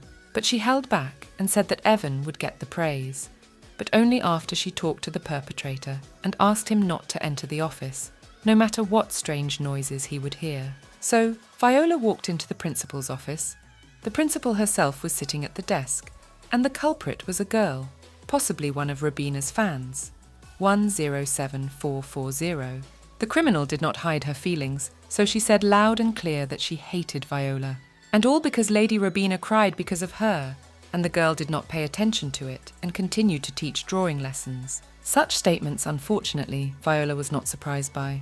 It was expected. She knew something like this was bound to happen, but she hadn't given up hope that it wouldn't after all. Viola realised that one could hate her and let her, but one would then need to focus all of their attention on her alone, and not try to harm her students. Therefore, Viola calmly said that she understood the feelings of the criminal, but she chose the wrong methods to achieve her goal, because this act could negatively affect her beloved Robina when everyone finds out about it. Since it would be worth it for a girl to tell everyone that she ruined Viola's lesson to help Robina, everyone would look at her with far from respect. The principal watched this dialogue in silence. The perpetrator screamed. She tried to make them believe it had nothing to do with Robina. Even though the brunette had asked to keep her idol out of it, it was too late. As soon as she talked about her behaviour in the context of Robina's life, the matter began to concern her directly. Viola was sure that if the brunette didn't like her because Robina was crying over her, but that didn't give her any moral right to fix harm to the people around her. Besides, it wasn't hard to guess that she'd have to be held accountable for the harm she'd caused. But nevertheless, the perpetrator behaved quite defiantly, and it was difficult to understand the reason for this, though perhaps she was prepared for anything. Viola realised that even if indirectly Robina had encouraged this girl to do such a disgusting act, she would not help her, but make her a scapegoat when everything became public knowledge. Moreover, Robina is bound to pretend she doesn't know anything and cry, as she always does in such situations. She would beg everyone to forgive her friend, and as a result, she would get away with it. But Viola didn't like that, and she wouldn't let it happen this time. The delinquent was starting to get nervous as the silence dragged on, and then Viola said she wouldn't do anything since her lesson had gone smoothly. The brunette started to threaten that it wasn't the last time, but Viola, who was getting up from the padded chair, replied that it probably would be, but she wouldn't suffer any loss next time. And then she came to the girl, leaned over her, and told her that if she touched her people, she would feel the bite of Viola Helen. The beauty told the brunette a secret. This time she didn't tear up any of the students' drawings, as all the torn drawings were her own. After that, the girl's expression changed. She didn't understand why Viola was being so brazen. The criminal mistakenly believed that Viola had taken absolutely everything from Lady Robina, and yet felt no remorse. Viola smiled and said that although she couldn't tell her everything, there was a point she couldn't understand. Belle was interested in what exactly she had been able to take away from Lady Robina. Viola wondered if Robina herself had said that about her. But the brunette objected, saying that everyone already knew that Viola had copied her friend's paintings and then stolen a man from her. It was expected, But Viola decided to clarify the situation to the girl so she wouldn't have any more wrong questions. So first things first, Viola has already apologized for copying paintings and is now pursuing her own path in painting. 2. There's one very good reason why she stole a man from a friend. This angered the brunette, since even if there is a reason, no one has the right to steal from girlfriends their fiancés. And then Viola decided to start another rumor, but at the same time asked to keep all this information secret. Viola admitted that the topic was rather touchy, since in a way, she had indeed stolen a man from Robina. The perpetrator cheered, and Viola continued. She said that Theo, for example, was known for hitting on women and raising his hand to them, so it was for Robina's benefit. Yes, and the others were no better, as they harassed Robina, flaunted their charms in public and so on. That is, they showed no respect for the woman. In other words, Robina was surrounded by only such second-rate men. But the brunette asked about the Duke. It was true, Viola realised, that Evan seemed normal and nice compared to the others. Mentally, Viola apologised to Duke. He wasn't going to date anyone but her anyway, so she walked over to the brunette and told her that Robina had told her in confidence that Evan didn't like her touching him since he was a castrato. This information sent the brunette into a state of shock. The criminal looked at Viola incredulously, and then began to remember that such rumours had appeared in society before. But then the question remained why Viola herself was dating such a man. Evan stood in the hallway, trying to hear what was being said in the office. After all the explanations, the brunette started apologising to Viola, and even wanted to hug her in a burst of emotion. At that very moment, Evan entered the office and asked his lover if she had finished her conversation like that. The girl nodded affirmatively, but the brunette looked at the man silently and intently. But here she was not looking him in the eyes, but her gaze fell to the Duke just below the waist. When the stranger left the office and the academy in general, Evan asked Viola to explain to him her interested gaze directed to a place of interest. Viola started to justify herself, saying that Evan was very handsome, sweet and sexy, so she had called him a castrato, so that other girls wouldn't look at him.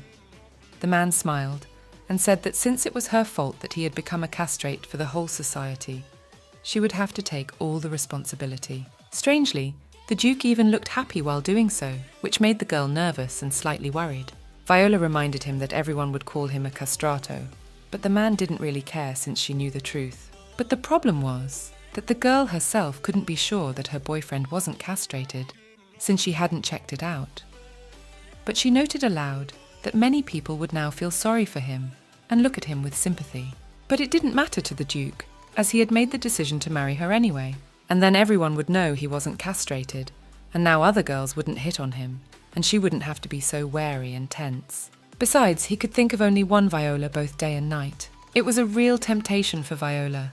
She couldn't help herself, reached out and stroked her future husband's head like a kitten. In this way, she was expressing her gratitude to the young man for helping to find the perpetrator of the incident in her classroom.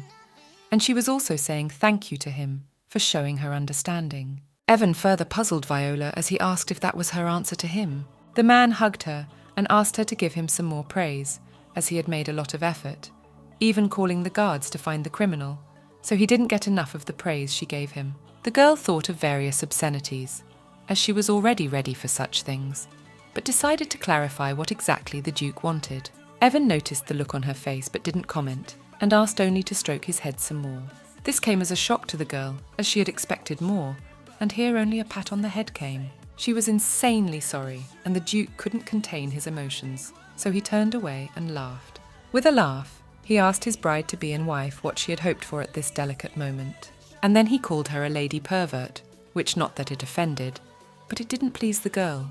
And then it dawned on her that the Duke probably remembered everything from the night he'd slept over at their house. Evan admitted that it had been hard for him to hold back, because the girl he liked had come into his room while he was asleep, and it could have had irreversible consequences if he hadn't been able to hold back. But he wanted to take his time and approach Viola at a leisurely pace, as he was now, embracing her. Viola had her own opinion on the matter. She didn't mind the rapid development of events and the relationship between them. At this point, Evan hugged the girl even tighter and told her that there were many interesting things he would like to try with her for the first time. He'd asked her to move forward together step by step, and now he wanted her to stroke his head some more. And a few days later, rumours spread throughout the city, so tensions were high in Viola's home. So Viola's mum called her daughter in for a conversation over a cup of tea in the living room. The woman decided to start from afar, as there were various rumours going around, and it was important for her to know whether her daughter knew about them or not. But Viola decided to pretend she didn't know what she was talking about. The mother said that these rumours are related to the Duke, and it is very difficult for her to voice them, as it may affect her daughter as well. And then the woman sharply asked Viola if she was okay. The girl said yes, but her mother was staring at her daughter, and Viola felt uncomfortable that she couldn't tell her the truth right now. And then the woman said that she had given her consent to develop a relationship with the Duke last time, and Viola had left his room too quickly. And the girl's mind didn't put the puzzle together as she didn't understand how her mother knew about it. And the mum started telling tales about how she wanted a glass of water. So she left the room and saw her daughter. But truth be told, it was obvious that the woman was following her daughter. At that moment, Jenna entered the drawing room and turned to Lady Viola. The maid held out to the girl a letter that had come to her from the royal residence. It was an invitation to a tea party at the Imperial Palace on the 14th of the 14th at 3 o'clock in the afternoon. As she read the letter, Viola became upset, as she didn't think that she might have done something wrong lately and would be provoked in front of the imperial family. The girl realised that the required date was tomorrow, so she thought hard about what was happening. So she needed to gather more information, and for that purpose, she came to the tea party at Robina's house. The girls at the table immediately paid attention to her and started talking about the rumours. At this point, Viola admitted that she had indeed been copying Robina's paintings, but now she apologised to her friend once again. The girls apologised to each other, holding hands, pretending to be good friends, and the girls at the table announced that Robina had received an invitation to a tea party at the Imperial Palace. Viola let everyone know that this had come to her as well. One of the girls said she was jealous of her friends. It turns out that there were rumours that the prince wanted to give his wife a painting for her birthday, so Viola and Robina were most likely invited to a tea party. Viola was shocked. She had never expected that the prince himself would pay attention to her paintings and want to give one of them to his wife. But at that moment, Viola's mood deteriorated sharply. Everyone at the table noticed it and asked if she was all right. The girl was worried because she was afraid that she would be forced to draw a portrait of the prince's consort, and to do so with her abilities would be suicide. Her imagination painted a picture of the process and the result of her work on the portrait.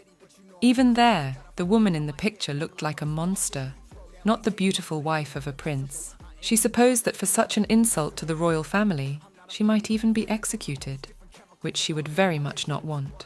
But this development couldn't be allowed to happen, as she hadn't managed to do anything with the Duke yet, so she strongly regretted not pouncing on him when she had the chance. The girl imagined seducing Evan, but then ordered herself to stop reflexing and pull herself together. She was also tormented by the fact that it was her fault that everyone around her thought the Duke was a castrato, and she hadn't even gotten around to taking responsibility for it yet. Meanwhile, the tea party at Robina's house had come to an end, and the girls were going home. And then Viola was brought out of her thoughts by Evan's voice, who came to pick her up and take her home. He came to the girl and gently put his arm around her waist. The girl was surprised by his act, though at the same time he was bribing her a lot. The other girls watched the development of events with admiration. On the one hand, they felt sorry for Lady Viola, and on the other hand, what difference did it make whether he was castrated or not, when he was so reverent to the girl?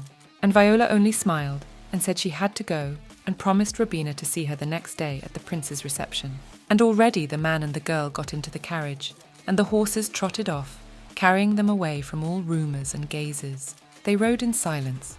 Viola was jubilant, for Robina looked annoyed, for she could not even touch the Duke lightly, and she hugged him calmly. Evan noticed that his companion looked very pleased and reached out to touch her face.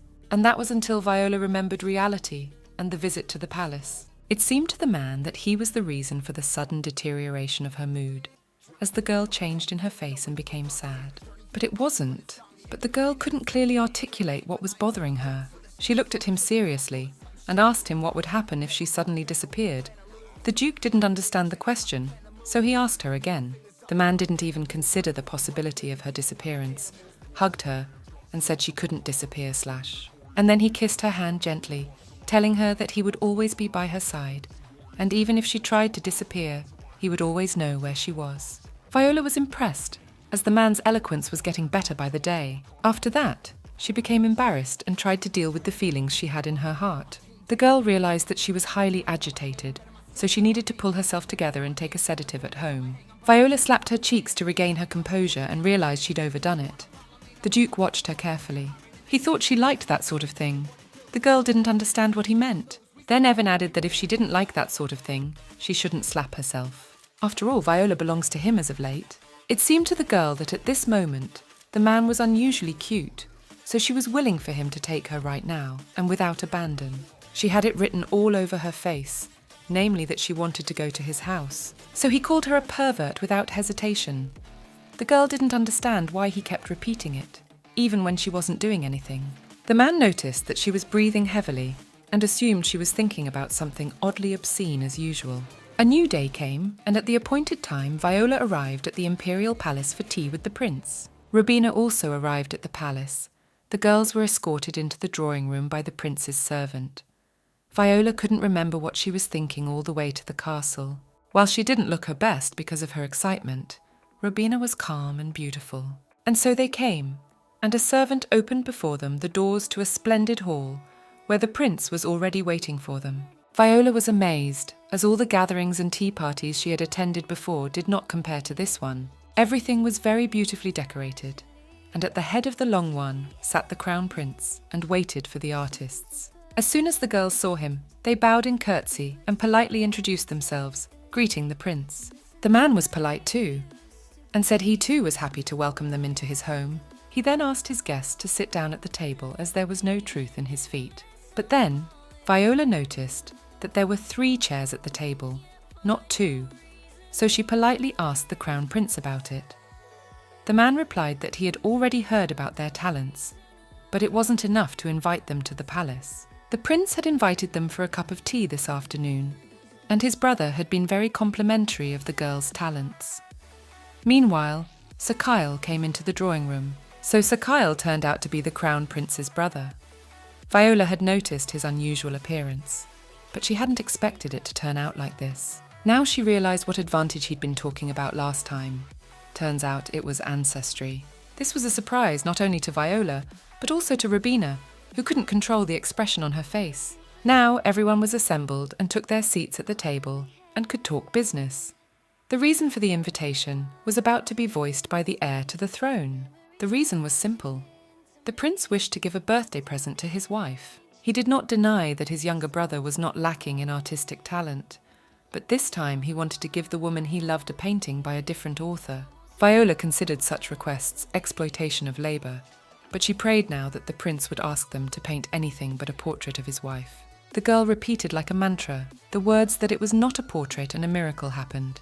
They needed to draw any picture that would be perfect for his spouse. It was a small victory for Viola, plus the deadline to get the job done was a month. The prince thought that on the one hand, the time limit might be short, but on the other hand, he believed that the girls would be able to create real masterpieces. Viola realized that 1 month was more than enough. It would be important to identify a theme that would appeal to the future queen, as her work was not a dream on a summer night, but a nightmare of a winter period. But then Rubina spoke up. She asked the pint-sized woman what would happen if someone dared to steal that painting. He didn't understand the question, but replied that it simply couldn't happen. But if such a thing does happen, that person will most likely die by his hand. After these words, the prince left, leaving the guests in the room. Viola breathed a sigh of relief. At that moment, Kyle approached her and politely inquired if she was surprised that he was so blue-blooded. The girl did not deny that this fact surprised her a little, while the man was interested to know if there was room in her heart for him. The prince spoke very softly, while blushing sweetly. It was obvious that in this way he was trying to seduce Viola, but he was too late, as she already had her own big sweet puppy she was responsible for. Plus, she decided to remind the young man of what she had said earlier, which was that to her, conditions didn't matter much. So she honestly admitted to Kyle that her choice wouldn't have changed, even if she had known he was a prince from the beginning. But Kyle mumbled that he'd heard that she and the Duke hadn't had an engagement yet, but the girl was sure it would happen when she finished the painting. After a bit of thought, Viola suggested to Sir Kyle that they be good friends. The man had no choice but to accept this offer of friendship with a woman he liked. And now the girls were on their way home from the palace, and Rubina told Viola in all seriousness that she did not want her to announce her engagement to the Duke. Viola realized that the situation was happening again and didn't understand why her friend wasn't getting bored with it all. So she said she had noticed her friend's unhealthy interest in her and the Duke's affairs, which they would deal with on their own. But Robina was the one who bothered her. Viola understood that men who were of the same social level as Robina scattered, as there were unpleasant rumours about the girl. Of all the options left, only Prince Kyle was left, but someone like Robina didn't belong next to someone like him. So Viola asked her friend if she had found a man who would truly love her. Robina smiled enchantingly and said she had someone who would always be at her side. That smile was too warm, so it was obvious that Robina was thinking of someone special, so she needed to figure out who exactly. So Jenna had found the information Viola had asked for, and now she was looking at the drawing, realizing that what she had drawn looked divine. In addition, it said that the person in question can eat absolutely everything, in character is calm and determined.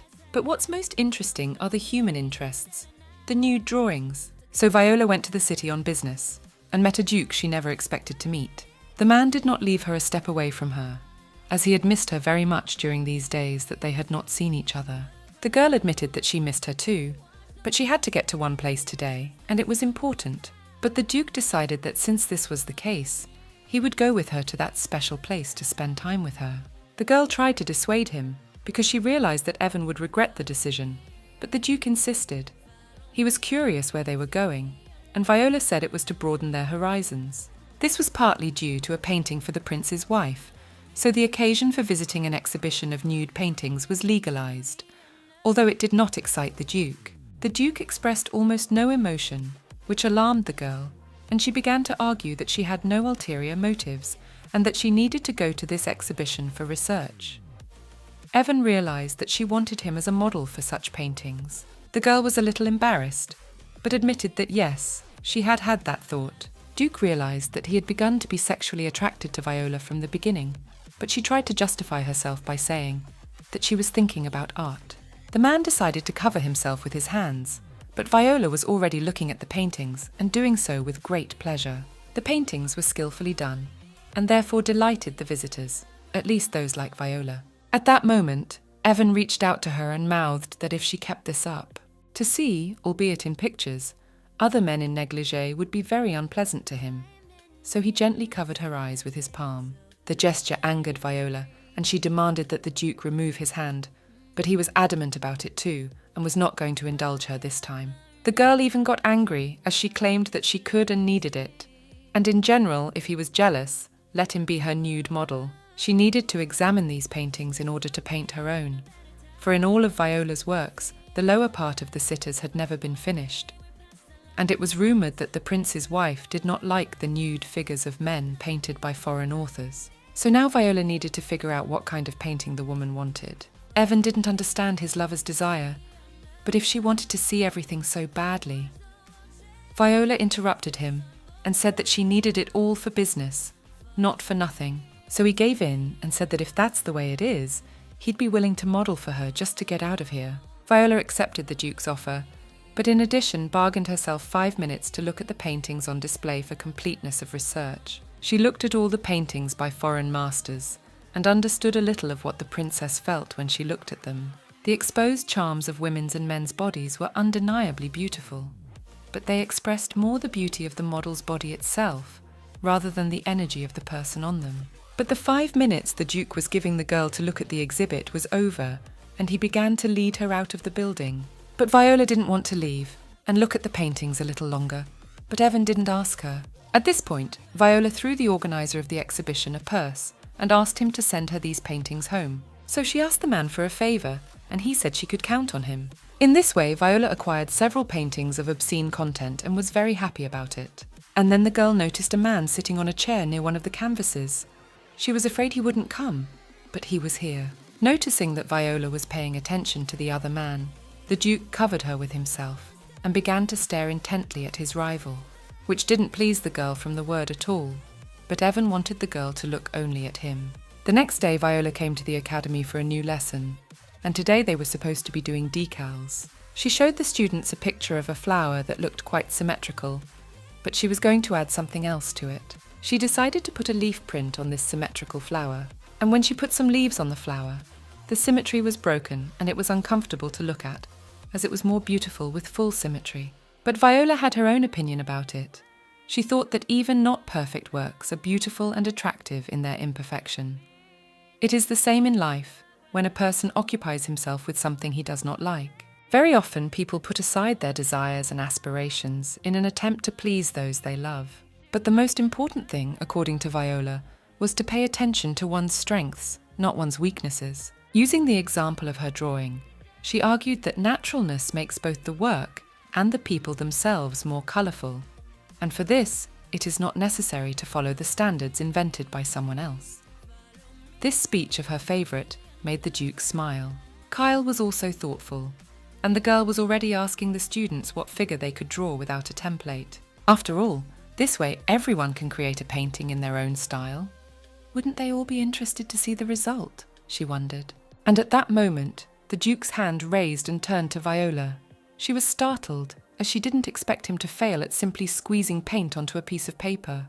She was afraid the man would still make terrible scribbles today, and he smiled gently and held out his work to her, asking her to look at it and appreciate it. Strangely enough, she was afraid to see what was drawn there, especially when the Duke was looking at her so intently. But when she opened it, she saw a big pink heart. Evan's efforts, the tenderness with which he drew the lines of that heart, touched Viola deeply. It was his declaration of love, so he hoped to get a positive response from her. But Viola wouldn't be Viola if she answered right away.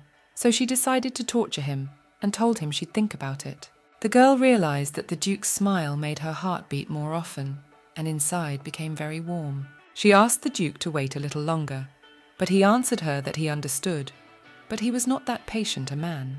And then she leaned toward him and whispered in his ear that if he was patient, he would get a long kiss. Having said that, she left the Duke with her thoughts and went behind the pulpit, smiling slyly.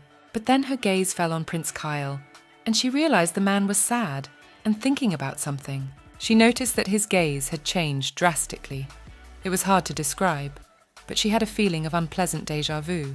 At that moment, she caught a glimpse of his drawing and saw two girls standing holding hands. Yet they were different. But he quickly pulled himself together and asked how the preparations for painting the picture at his brother's request were progressing. Viola admitted that she was just contemplating a future painting. Kyle gave her a hint. The princess appreciates the meaning the author puts into her creation. It matters to her what the author wanted to hide and say with his painting. That is, the hidden message is also important. The man was sure she must like Viola's work. The girl thanked him for his valuable advice. But Viola was worried about another issue. What should she call him in the academy and in public? He asked to call him by his first name without titles or anything. So he decided to ask if he could just call her Viola, without the prefix lady, and smiled sweetly. And she was about to agree, but Evan hugged her and said in a jealous rage that he was the only one who had the right to call her that. At this point, the men were like two predators ready to go into battle for a female. Viola was angry because the Duke had chased away the man who could help her. But the man was sure he could help her too. But the girl asked for understanding that they might not see each other for a few days. But such a state of affairs was clearly not to the Duke's liking. Yet he looked very nice. Lest he take offence, Viola pecked him on the cheek and asked him to wait a little longer. The girl promised him that she would try to finish the job for the Crown Prince as soon as possible. Viola, on the other hand, continued her preparations for the painting. Everyone praised the princess and spoke of her in the best possible terms, some saying that she was always ready to help them, others saying that she was a person of conviction and had her own opinions. The more Viola learned about the princess, the more she wanted to meet her in person, as she thought she was an amazing person. And now, walking through the city, Viola realised that she seemed to have figured out what needed to be drawn and how. She walked around town for about 5 hours, so when she got home her shoulders were sore and she was generally very tired. She was met by her father. The man looked displeased because he thought it was the Duke who had worn her out so much. But it wasn't true, and the girl informed her father that she had been walking around town looking for inspiration for a painting for the prince. But the father still worried and taught his daughter to hit the Duke below the belt if he offended her in any way, word or deed. So it was time to get to work on the painting. For that she even sent Gina away and opened the door to the studio. And there, already waiting for her, were the paintings she had bought at the exhibition, 8 in number, depicting nudes. At that moment, the floor of the room became like a flesh-coloured feast. She was looking at figures that didn't have a millimetre of fabric on them. The girl realised that nothing could be more perfect than this. What she saw made the girl feel like she was going blind. But then she realised that she should pull herself together and get busy. Viola realised that the first thing she needed to do was to study these paintings in detail in order to create her own.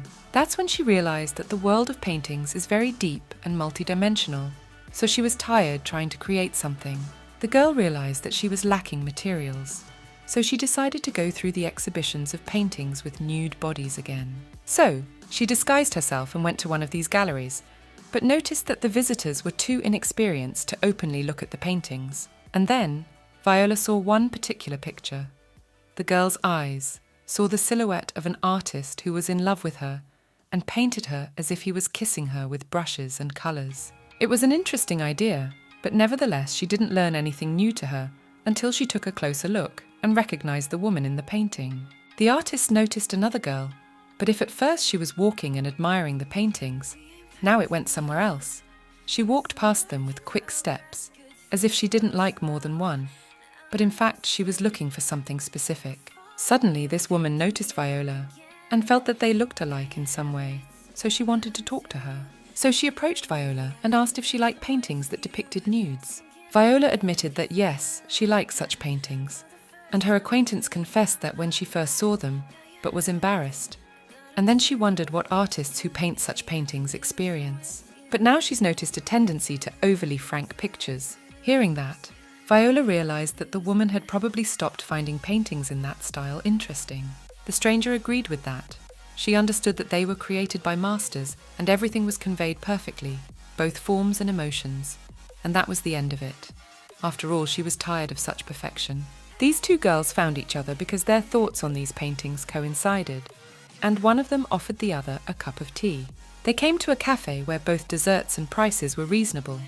But Viola noticed that her new acquaintance was dressed rather strangely. Also, the protagonist noticed that this girl has an innate nobility. In addition, although the stranger's clothes were simple but in fact expensive, the same with her jewellery, Viola thought her acquaintance was also in disguise, but one should not forget propriety, so she told her name. The stranger also removed some of her disguise and gave her name.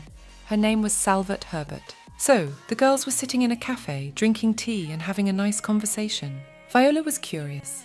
She leaned toward her new acquaintance and asked her if she was married or not. Also in confidence and smiling sweetly, the new acquaintance admitted that yes, she was married. Salvert asked the girl if Viola was married. Viola answered that she was not married yet, but that she was going to do so as soon as she finished an important matter. But the red-haired girl was worried that if something went wrong, it wouldn't come to the wedding and she might be executed early. The new acquaintance was curious whether Viola's important business was connected with the exhibition, but the girl could not tell her the truth, for it was partly a secret. Salvert was very curious, but it was not right to torture her new friend somehow. But Viola promised her to tell her everything when she met her, and asked her if she would like to meet for a cup of tea sometimes. The new acquaintance agreed, for she had always wanted a friend, and she had a feeling that they could be friends. Viola also had a feeling that they were soulmates. But the tea party came up, and the girls said goodbye and went home, and both enjoyed their time together.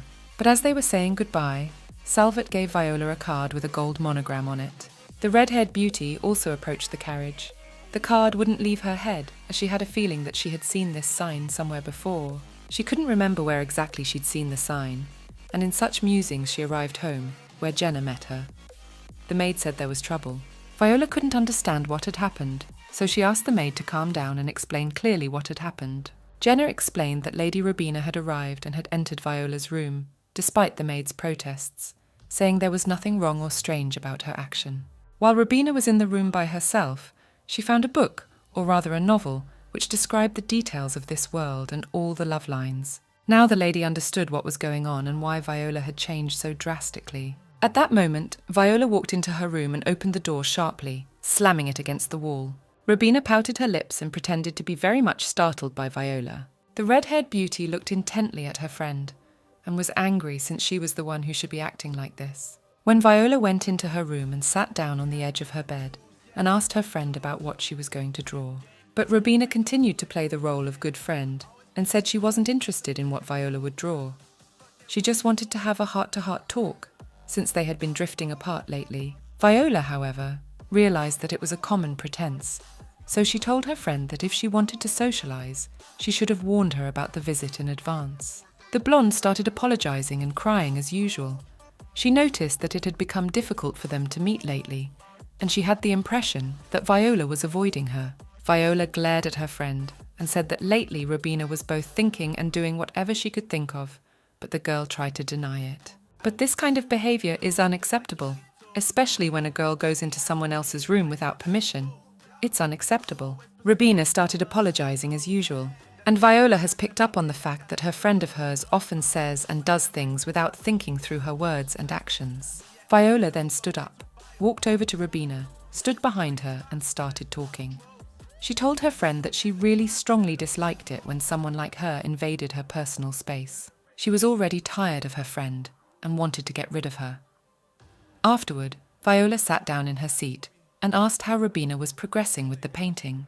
The blonde smiled softly and said she was progressing well, but didn't leave, even though Viola already wished she had. The red-haired girl was sure that her friend would have a great picture, a masterpiece, but Robina said that she should still study and learn. After that, Robina finally stood up. Viola thought she was about to leave, much to her delight. But then the blonde stopped and turned her attention to the framed picture that stood in the most prominent place. It was the heart that the Duke had drawn for her. This display of love was priceless to Viola, for the man had put his whole soul into it. Viola recognized the fact that if it wasn't for Robin, she and the Duke would hardly be a couple, so she was eager to see her friend at their engagement party. Robina said she was coming, and Viola started asking when Robina was going home, since it was getting dark. When the girl was left alone in the room, she began to look around her room. Everything seemed to be in its place. Then Viola didn't understand why Robina had come to her and what she was looking for here. Viola had made up her mind that if Robina did something bad to her, she would pay her back 100-fold. At that moment, Viola got the idea of a perfect picture for the princess, and the girl started to actively realize her idea, and now she had finished it. So Viola got into the carriage and went about her business. At the same time, she warned her mother that she would not be coming home tonight to spend the night, as she was going to Evan's. The Duke was glowing with happiness, but he did not understand why the girl came to him so early. The girl did not hesitate long to throw herself into the Duke's arms, and joyfully announced that she had finished the painting for the princess. But Evan didn't understand what this had to do with him, or why she had come to him since morning. He was obviously a little slow, since he was still sleepy. But since that was the case, she suggested that the young man sleep first, for she too had been up all night, for she had been painting all night. But she wanted to see the Duke so badly, that was why she had come so early to see him. At this point, the Duke easily lifted her in his arms and carried her into the house, as he felt she needed to sleep as well. And Viola was glad she was not heavy. The girl was worried that it would be terrible if they actually fell asleep now and missed such a great opportunity. So, what the girl had feared had happened. They had fallen asleep, and now she slowly but surely opened her eyes. Evan had been guarding her sleep the whole time, and when she opened her eyes, he asked her how she had slept. The girl realized that she had fallen asleep in his bed and was now stretching sweetly. The man reported that Viola had fallen asleep in his arms, so he didn't bother to wake her up.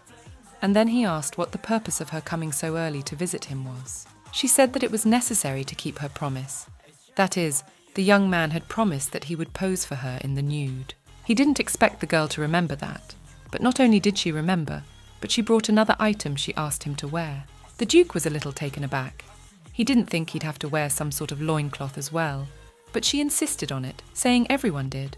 It was the men who had come to her before that had given her this idea. It was more than a wonderful example, so she nudged him to get out and hurry up and change into that outfit. But the man stopped abruptly. Viola didn't understand what had happened this time or why he had stopped. At that moment, he turned around abruptly, took the girl's hand, and offered her another option, which was to change her outfit right there in the room in front of her. That was a great idea. Evan started with his shirt. Slowly, he undid all the buttons and began to take it off.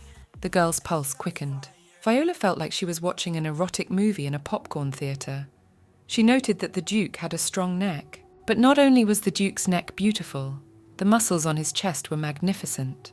He looked like an antique statue. Evan hung up his shirt and said that Viola was truly a lady perv, while gently putting his arm around her shoulders. He was too close, and the girl said he knew it from the beginning, so he made his choice with his eyes open to the truth. But the Duke was tired of talking, and he knew Viola was too, so he kissed the girl. Morning came. The girl sat and held the Duke's hand. She was content as she had gotten the picture and something more interesting yesterday. So she didn't understand who had the idea to call the Duke a castrato. It was time for her to leave, but then she suggested that Evan attend an artists' convention with her, as she wanted to show everyone that he belonged to her. The Duke didn't know whether he could go there or not, but Viola assured him that since they would be married soon, it was obligatory. At these words, the man from the wolf became like a cute puppy. They hugged and asked Viola to stand with him a little longer, but the girl was running very late, so it was time to call it a day. And so they went together dressed up to a gathering of artists and nobles to show everyone that they are a couple. And suddenly Viola noticed that in the centre of the hall, Kyle and Robina were talking about something, and Viola realised that she had to protect the prince from her friend. So he and Duke walked over to Robina and Kine and greeted each other. Robina gushed that her friend was late, but Viola muttered quite loudly that it was all the Duke's fault, as he had woken up late, so they had left his estate late. Robina, however, pretended not to understand her friend, assuming that she had stopped by the Duke's house first, and then they had come here together. At that moment, Viola grabbed the Duke's hand, pulled him toward her, and told him that they had spent the night together. And then the girl went on and said that yes, she and the Duke were a couple, and their engagement would be announced soon, so she wanted to introduce him to the public as her favourite man. Kyle looked glum, so he decided to excuse himself, citing important and urgent matters. Robina, on the other hand, pretended to be very happy for her friend, and then asked about her painting for the Crown Prince's wife. The girl said she had finished her work, then added that she and Evan needed to go say hello to the other guests at the meeting. At this point, Robina grabbed her friend's hand and asked her to come over to visit her tomorrow and look at her painting, because she had a problem and needed some outside advice. Viola agreed as she realised that the blonde had come to her recently for a reason, but so far she couldn't figure out what her intentions were. The meeting was over and the girl returned home. Her mother was waiting for her in the living room and looked at her expectantly. Viola gave a thumbs up and thought to herself that her future husband was far from castrating. At these words, the woman breathed a sigh of relief and said that she had always believed the best about the Duke. The next day, Viola went to visit Robina and was very late for the meeting. Robina, on the other hand, pretended that everything was fine, though in truth, it was obvious that she had been expecting her friend since the morning, and not now. But the blonde quickly pulled herself together and called her friend into her workshop. Viola wondered what Robin would show her, and it was a picture of a naked girl with no face. The red-haired beauty certainly didn't expect to see a masterpiece, but this picture, though well executed, was no different from 100 others in this style. Viola really hoped her friend wouldn't give it to the princess, but she asked about it just in case. But Robina didn't answer, and asked what Viola thought about the painting itself. The girl didn't know what to say to her friend, but then she clapped her hands and said that the drawing looks very realistic, so her friend is a great master of her craft. Viola, however, went on and said that her friend didn't need her advice, as the picture was very clear and well executed. But then, after a little thought, she added that it was not unlike many others in a similar style. This room seemed a little strange to Viola, as she had self-portraits of the blonde girl everywhere in here, but among all the paintings one stood out that was particularly good. It also had a floral background, though such a thing was rare for self-portraits. Viola thought that her friend liked her looks very much. But among all these paintings, the guest did not notice the one she gave to her friend for her birthday, so she assumed that the girl didn't like it. Viola said she was referring to the painting she had given her friend recently, but then suggested that the girl might have gotten rid of it in some way, like tearing it up or burning it or trampling it. Robina protested and said she'd taken her elsewhere since she liked her so much, but Viola was curious about where exactly she'd hung her. The blonde said that the maid had hung the painting in a special place on her orders. And so the girls were already in the living room and drinking tea. Robina, as if unknowingly, asked her friend if she draws nudes. Viola agreed that yes, she had painted pictures in that style, but it was her hobby, so she didn't think it was right or appropriate to present such work as a gift to the princess. And then she also called it an unfunny joke. And to smooth over the awkwardness, she said she had to go home because it was getting late. It was X Day. Viola and Rubina came again to the imperial palace to show their paintings to the princess and her husband. But there was a strange atmosphere between the girls, as Rubina openly ignored her friend without anyone seeing it. They entered the room where the crown prince and his wife were already waiting for them, and a woman who reminded Viola of someone. But there was a rather cold and strange atmosphere in the room. Nevertheless, the princess wanted to look at the girls' paintings first, and then give her opinion and ask questions. So the girls showed the prince and princess their work. Rubina, as Viola had expected, replaced her painting with a family portrait. Rubina began to tell what she had painted, but the princess would not listen to her and asked Lady Viola to begin the story of her painting. Viola began the story. She pictured the forest. But the most important thing is that the picture was not painted with a brush, but with the hands of other people, because every print they saw on the canvas was made by the fingers of people who wanted to wish the woman a happy birthday. After all, for the sake of this picture, the girl went to the centre of the capital, and every person who left their imprint praised the princess, and Viola herself rejoiced that she was soon to meet the future queen. Plus, the trees symbolize the citizens of the empire, and a woman will always look at every citizen with wisdom like these trees. This explanation and the picture itself did not leave the princess indifferent, and she praised the girl, calling her work magnificent. But the woman had a question as to why Viola had sent another canvas to the palace. The servants brought another painting into the room where the girls were showing their work, and when the black cloth was removed, Viola recognized it as Rubina's recent nude painting. The princess was beyond angry, as she thought Viola had sent her this masterpiece, but it was not clear for what purpose. It even had her signature. Now Viola understood Rubina's train of thought, though she pretended to be surprised. Viola now used all her trump cards. For starters, she said it was not her work, and she never signs her paintings. The second is that she hasn't worked in this style in a long time, and besides, because of the forest work, she wouldn't have had the energy physically left for such a painting. Third, Viola stated that she was not a fan of nudes, and she had recently met a lady at an exhibition who shared her opinion. Here the princess tensed a little. Then she pulled out the card the princess had given her then, and smiled sweetly. And lastly, she asked the princess to look at her puntism painting from afar.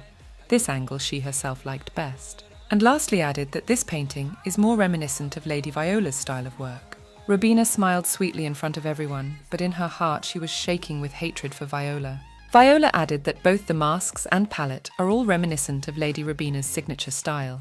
Rubina, as usual, decided to pretend that she knew nothing and assumed that someone was very jealous of Lady Viola, so in this way decided to play a joke on her.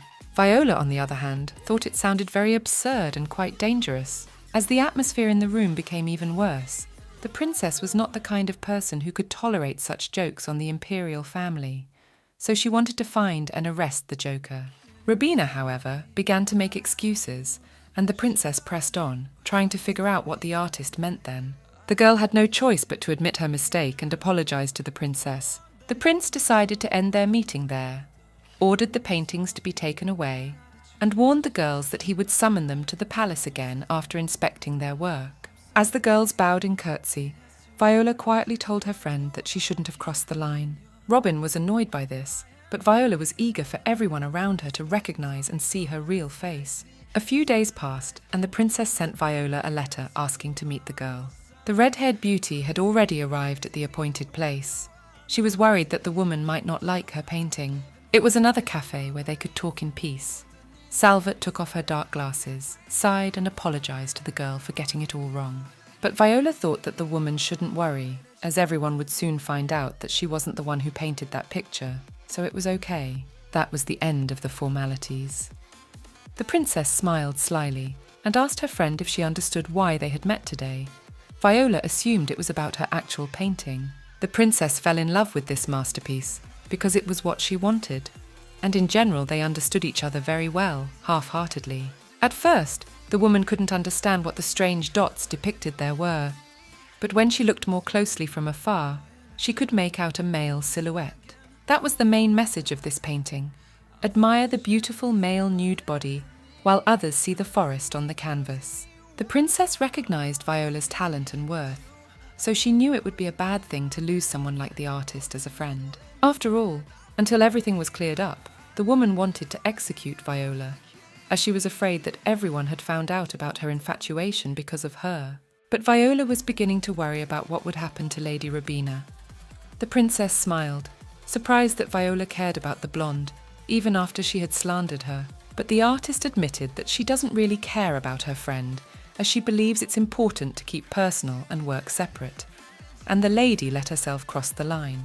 Tea was steaming on the table, and the princess said that in this matter their thoughts were also in accord, for a true friend is one who can point out to another her mistakes. The princess reminded Viola that they used to say an eye for an eye, a tooth for a tooth, so the same principle would apply to Rubina's punishment.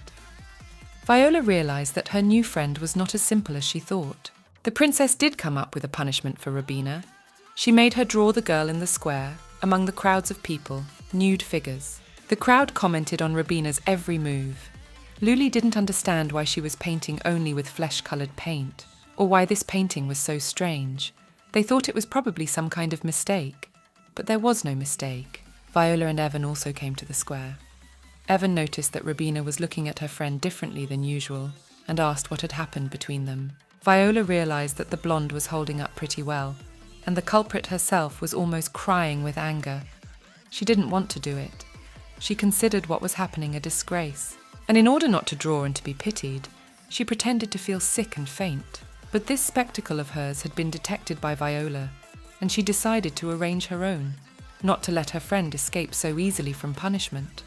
So she was already running to her aid. She ran up to the girl, started to beg her to wake up, but Rubina only begged her to leave mentally. Viola decided to seize the moment, saying it was all for the good, as she needed the blonde to come to her senses, so she gave her the first slap. The girl kept hitting her friend on the cheeks to make her come to her senses, while begging for someone to come to their aid. She herself admired her friend's acting. Viola realized that Rubina was probably in pain. Her cheek even reddened from the slap, but she continued to pretend.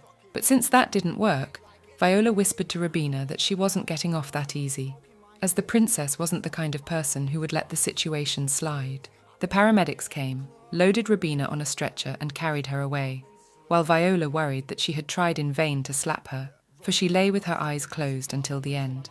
Evan came over to her at that moment, and he said that it looked like she loved her friend very much, which was why she was putting so much effort into making her wake up. Some time passed, and the princess wrote a letter to Viola again.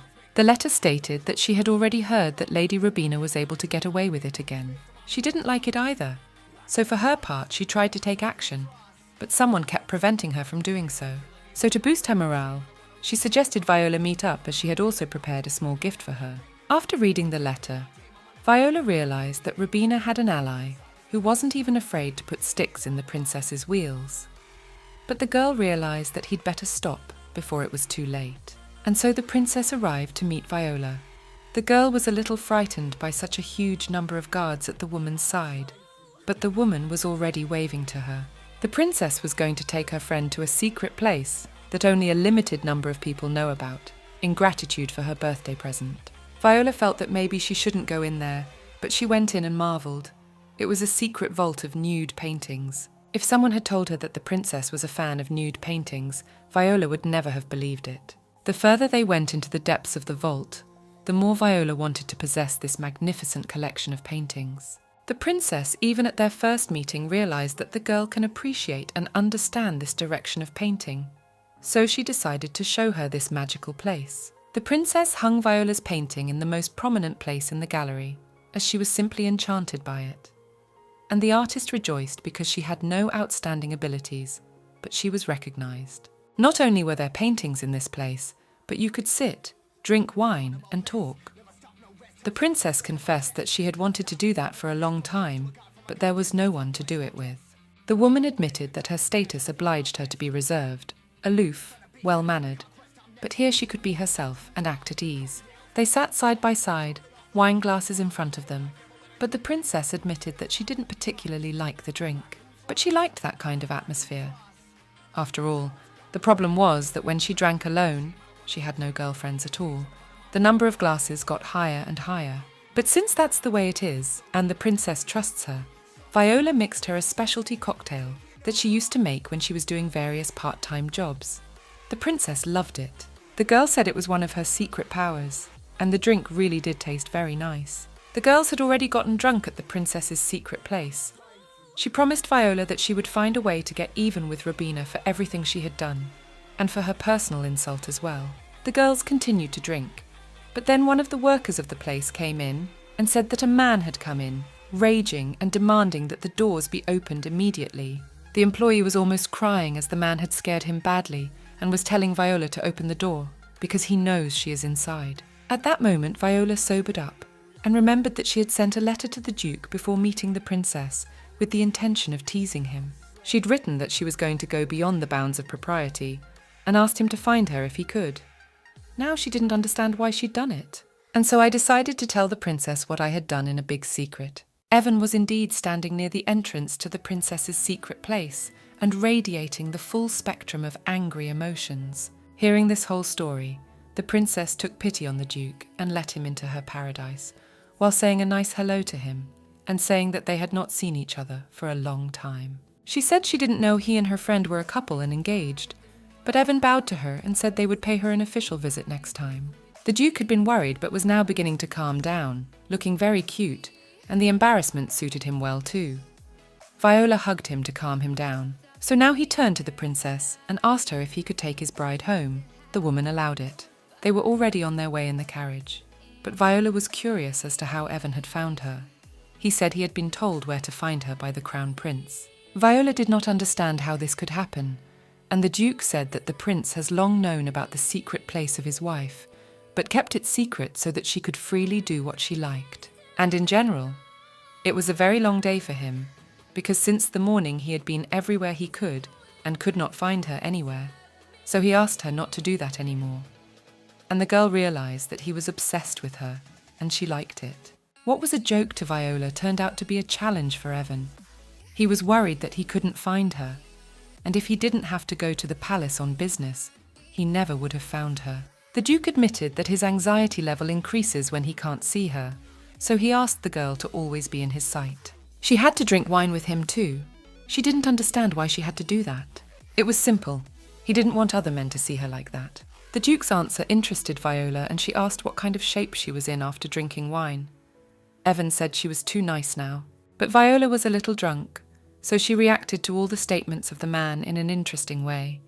Now she told him that if he continued to behave in this way, she would eat him like a juicy steak. And all Evan did was touch her nose and call her a bad wolf. At that moment, the Duke became serious and ordered the coachman to stop the carriage. Viola didn't understand what was happening because they were driving so well, and now they had to stop urgently. It suddenly began to dawn on Viola that the man was going to send her home rather than take her to his place. This was starting to make her angry as she was hyped up over the wine. But even so, she was going to leave the last word to herself and say goodbye the way she wanted to. So she didn't think long before she moved into her man's lap, sat on top of him, and was going to do AM in the carriage, as she had promised before, since he wasn't taking her to his house. The Duke wanted to maintain some decorum, so he said firmly that it should not be done. But no one listened to him, and the girl was already kissing him passionately, and this forbidden technique, which Viola used, worked more than well. Now the Duke was already on top, and asked his beloved not to blame him, because now he would not be able to hold back after her actions. In this way, Viola succeeded in getting Evan to take her to his estate. The next morning, the girl was like a pickle, because in this she was like her mother. Resistance to alcohol was inherited. After stretching, the girl got ready to go to her classroom as her class was about to start soon. Suddenly, right in front of her, she saw Prince Kyle, who was clearly waiting for someone standing there. The girl looked at him and didn't understand why the man had come to class so early, because there was plenty of time before they started. The man admitted that he stopped by for a few minutes to let her know in person that he could no longer come and listen to her lessons. This news dismayed Viola, as she didn't understand the reason. Of course, there was still the possibility that everything was happening because she had rejected him. But there was something else. But the man said he will be officially introduced to the public at the princess's birthday party.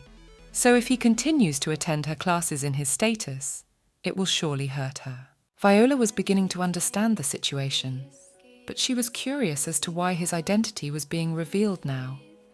But he answered that the reason and the time were irrelevant. He then motioned for the girl to come into the auditorium, as this would be his last class. So, the lesson began. Viola showed the class a drawing. At the same time, she said that it was not drawn by her, but at the same time she made it. The students who were in the class didn't understand what she wanted to say, and the girl continued, in her opinion, in order to create a picture you don't have to use only paints and a piece of paper. Meanwhile, she picked up an ordinary leaf from some plant and said that if it were dipped in paint and printed on paper, it might make a similar interesting work. After all, you can apply this leaf the number of times you need it to the canvas, and then add a little more paint, drawing a sprig that will connect all the leaves into a sprig. The girl explained that even if all the students print the same leaf, they will end up with different branches. Since each student chooses a different way of expression, so their pictures will be different, Viola continued. She said that the same thing happens to humans. Kyle listened attentively and with a smile. She said that people choose how to be and what image to show to people around them. It depends only on how a particular person wants to be treated. But at the same time, people put themselves in a frame. In her opinion, there is nothing worse than a hasty and rash decision, especially if you only look at what is in front of the person. In the same way with paintings, you can't immediately understand how it's painted. She wished each of her students to take the time to look at themselves and their drawing from a different perspective. At this point, she was so moved that she almost cried. But then she pulled herself together and asked the students to try to create their own drawing in this way. Viola suddenly noticed that some students were imprinting their fingers, and it was also an interesting and not a bad way to create a painting. Just then, the girl approached Sir Kyle and noticed that the sheet of paper in front of him was blank. She asked him if he had a problem. The man sadly replied that everything was fine, but that what he would like to express, he would not be able to put on paper. Viola smiled at him. She said the painting didn't have to be necessarily a masterpiece. So she decided to express her gratitude to him.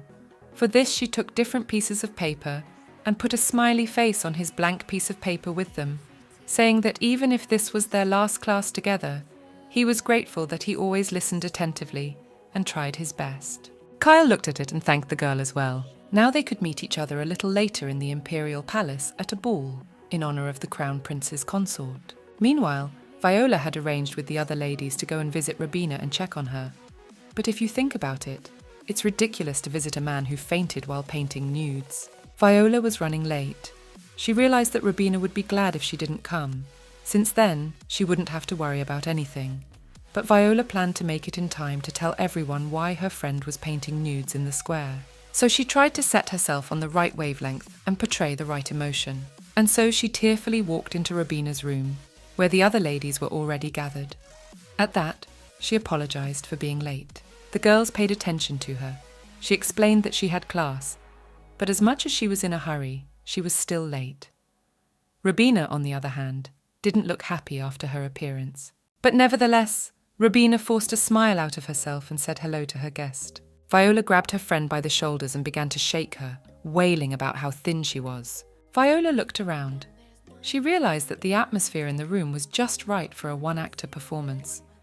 So she turned to her friend to ask about that nude painting of hers. The girl held out the painting to Rabina and said that the Empress had given her a chance to paint from a nude, and she had taken it and forgotten it in the square. So she, as her friend, had taken care of the masterpiece and brought it here. The other ladies in the room didn't believe it at first, but then they looked at the painting closer, and their doubts were dispelled. In addition, Viola added that the colours, palette, direction and brush pressure are all characteristic of Rabina's style, not someone else's. It got to Rabina. She was getting openly angry and ready to be aggressive. But what was most incomprehensible to Viola was exactly why Rabina would send this painting to the Empress on her behalf. The ladies who came to check on the girl asked her if it was true. The blonde, as always, tried to pretend that it was all a mistake and she had nothing to do with it. It was what was needed. Viola didn't back down and said that there were misunderstandings with Rabina all the time. But what about when she'd shown this picture to her in person and asked her opinion on it? Vila didn't understand. If Rabina was so eager to send the Empress this painting, she would have done it in her name. But no, she did the opposite and didn't even ask her permission to sign her name. Rabina tried to justify herself. She said that she had learned that the Empress liked paintings in a similar style, so she decided to help Viola in this way. This offended Viola a bit, and she reminded her friend that she was the best at this style of drawing. She then turned to the other ladies and asked them if they agreed that she was the best at portraying nudes. Yeah, and that painting Robina was trying to help her with wasn't the best. There should have been more attention to composition and colours. In addition, the girl thought that Robina's problem was that she was unfamiliar with this style of painting, and more importantly, that when she named this painting after her, it hurt her as this work lacked charm. Here Viola faltered, realising she had been a bit harsh, but she was offended, and she advised her friend to continue painting miniatures. Robina, on the other hand, looked aloof. She recognised that she hadn't done particularly well. Viola agreed that it was technically good, but very boring. Robina put it down to the fact that it was her first time painting such a picture. And then Viola said that it was okay, they were even now, and would assume that Robina was imitating her style, as she had previously done towards Robina. After that, the girl began to console her friend, saying that it can be overcome. She is living proof of that, as she has found herself in a different style and is happy. When one actor's performance was over, Viola was escorted out and left her friend's room herself, as she needed a rest. And then Viola turned around and informed the blonde that she was soon to be engaged to the Duke, and they were inviting her to be the guest of honour. Robina was furious, and Viola added fuel to the fire by saying that the pictures looked like the people who painted them. After that came the time when the Duke was going to formally meet Viola's parents, and on this occasion she fancied herself. The girl was worried and waited for her lover, and here he came and he looked like God, saying that he was ready to meet his parents. When Viola led Evan into the living room, the man bowed politely to the girl's parents and said that he had come to pay them an official visit today. The girl's father and mother greeted him kindly, as they had been waiting for this event for a long time. Viola herself did not leave the Duke and hung on his arm as he looked very good today, and thought to herself that she would tell him later to wear a suit all the time, as he looked very sexy in it. And the man looked at the woman he loved, and making a serious expression on his face, asked her about whether she went anywhere looking like this. She didn't understand why such a question. After all, the girl thought that she had chosen her outfit and hairstyle well. She was wrong, and looked very strange in that dress with ruffles. But it was not like that, and so that Viola's parents did not hear him, the Duke complimented the bride quietly in her ear.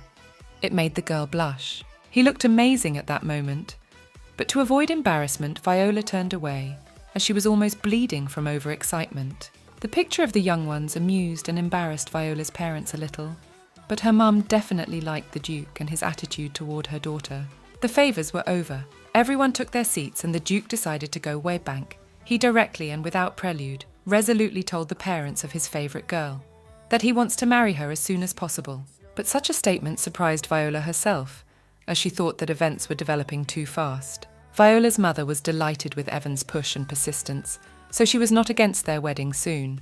But her father clearly hadn't expected that, so he spit out the drink he'd tasted and was about to sip. Evan was almost on his knees asking her parents for permission to marry. But the girl was even a little bit offended, as no one asked her opinion. The girl's father wiped away the splashes of drink with a handkerchief and asked the young man if he had misheard about the wedding, and he heard that he hadn't misheard. Viola looked at her father, hoping that he would understand that she wanted to walk around a little more before she got married. But clearly they didn't understand each other this time. Since the father admitted that he had not originally planned to give his daughter in marriage so early, but since she wants it so much herself, he and her mum will hurry up with the event. And Viola did not stop looking at him, but her father apparently misinterpreted the look. She wanted to try to tell her father what she thought with words, but Evan was already there, and he put his arm around her waist. The man looked intently at his beloved, and mumbled that he wanted to be with her as soon as possible. Besides, he was sure that she also shared his feelings and wanted the same. Noticing Viola's doubts, Evan decided to get her consent at any cost, so now went secret persuasion, using her weaknesses.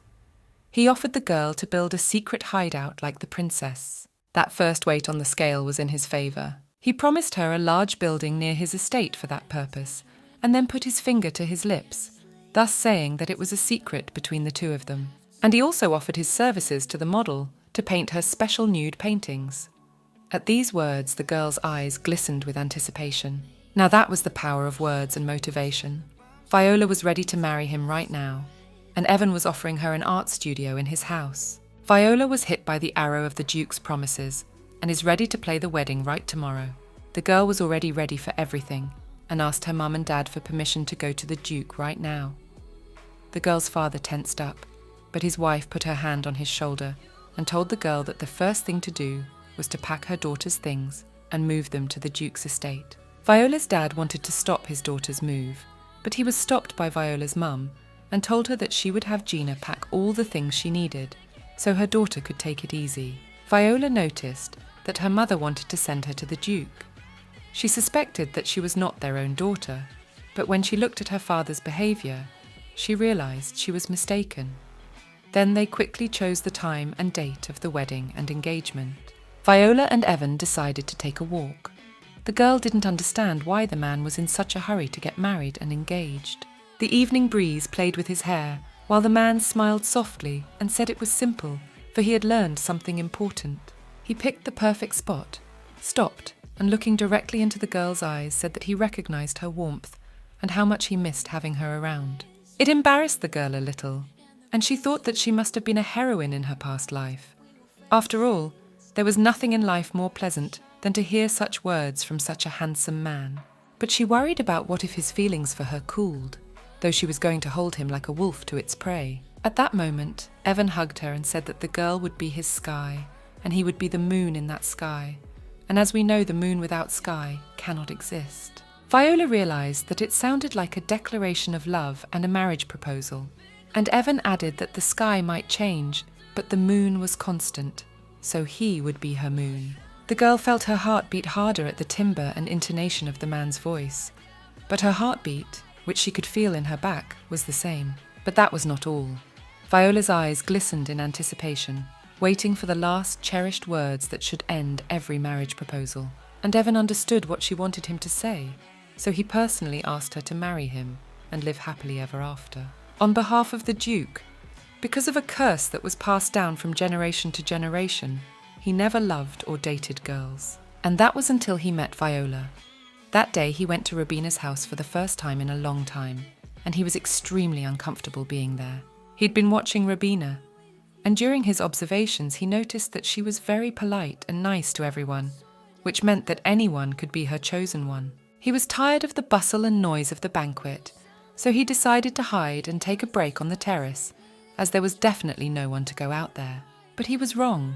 That's when Viola came up to him and asked for his opinion on his painting, and then somehow she found out his secret and offered to help him. Then he thought she was trying to draw him into her intrigues, as she was always full of various rumours of dubious content around her. Since that moment, a lot has changed in the Duke's life, but there was a period that he was going to deal with her quietly, because she knew about his family's secret. Then at the exhibition, he couldn't understand how people could praise her painting, because it was just awful. He knew the girl had been copying her friend's paintings lately, and here she was showing the public this horror. She did not retreat further, and he became more and more convinced that she was not a stupid girl, but she had a poor understanding of men and people in general. This was confirmed by the case with Theo. After he protected Viola from Theo, he realised he probably shouldn't have done it, because it would create a new wave of rumours. He'd already been called a castrato in public, and now this. She hadn't left his mind since that day. He worried that she had hurt herself because of him, and for many other reasons. He thought about Viola constantly, and at some point realised that she was different from what the various rumours painted her to be. The Duke also gathered information about her and her family and relatives, and found no overlap with his lineage, which made him curious. How on earth did she know his secret?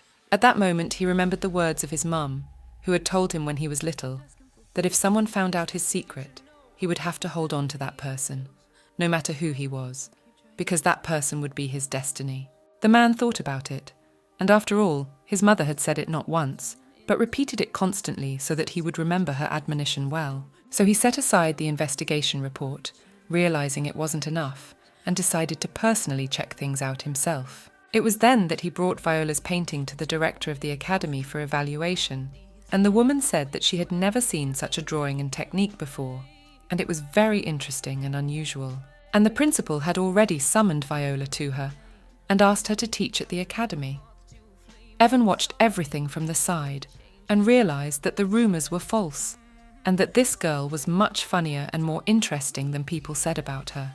And when they came to the square, and the girl asked him to help her, and embarrassed him in every way, though he began to help her.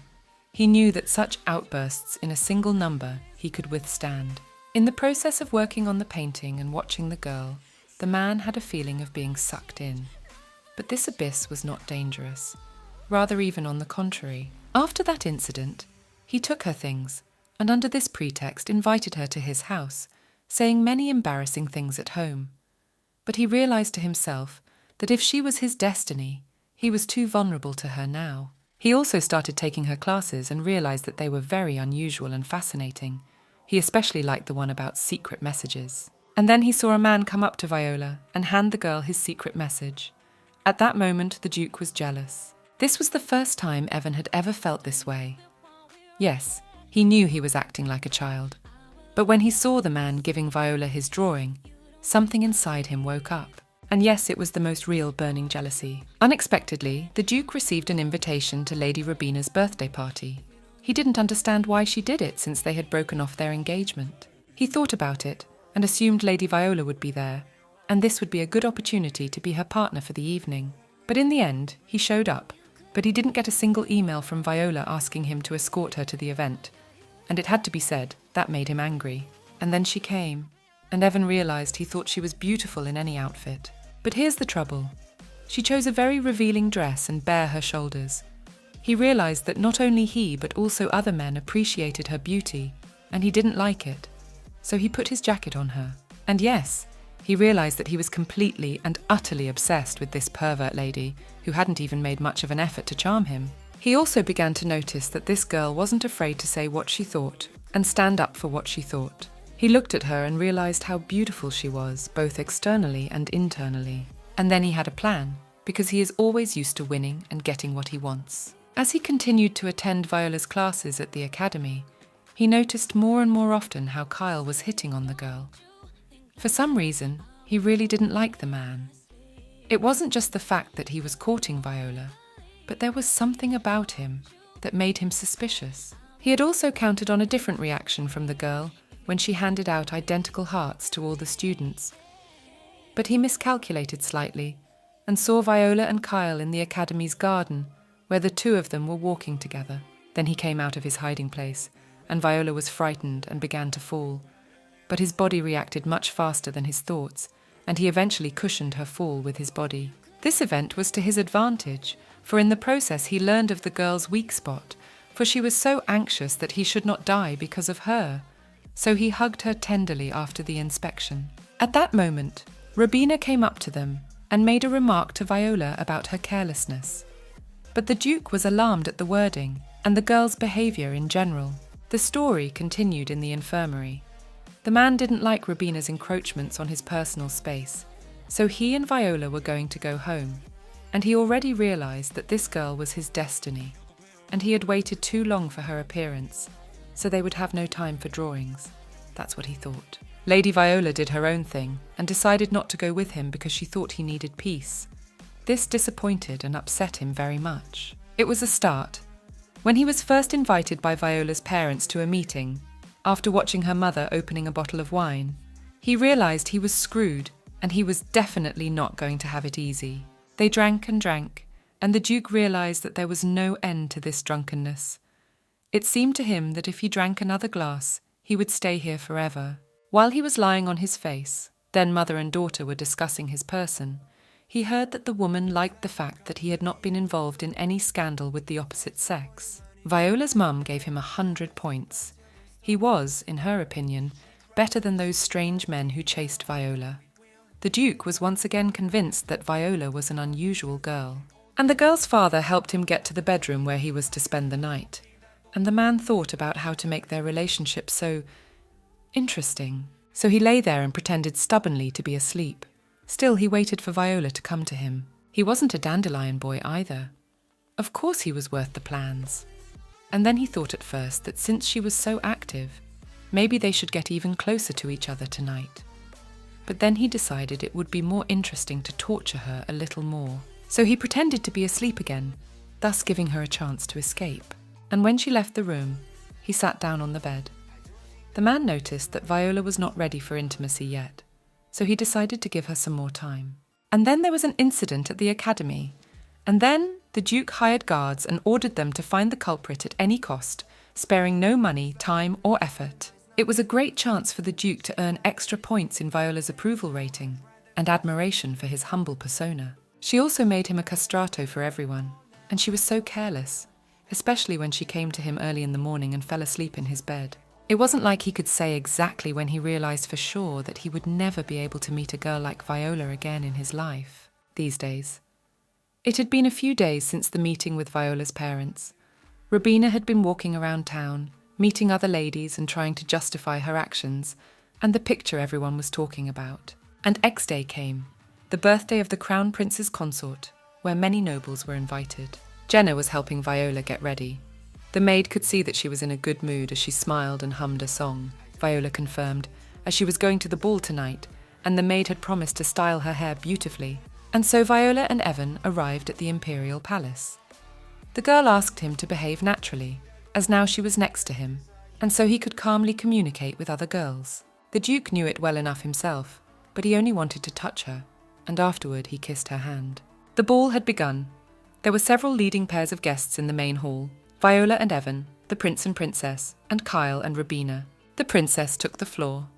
She thanked everyone who had come to the palace today to share these moments of her birthday with her.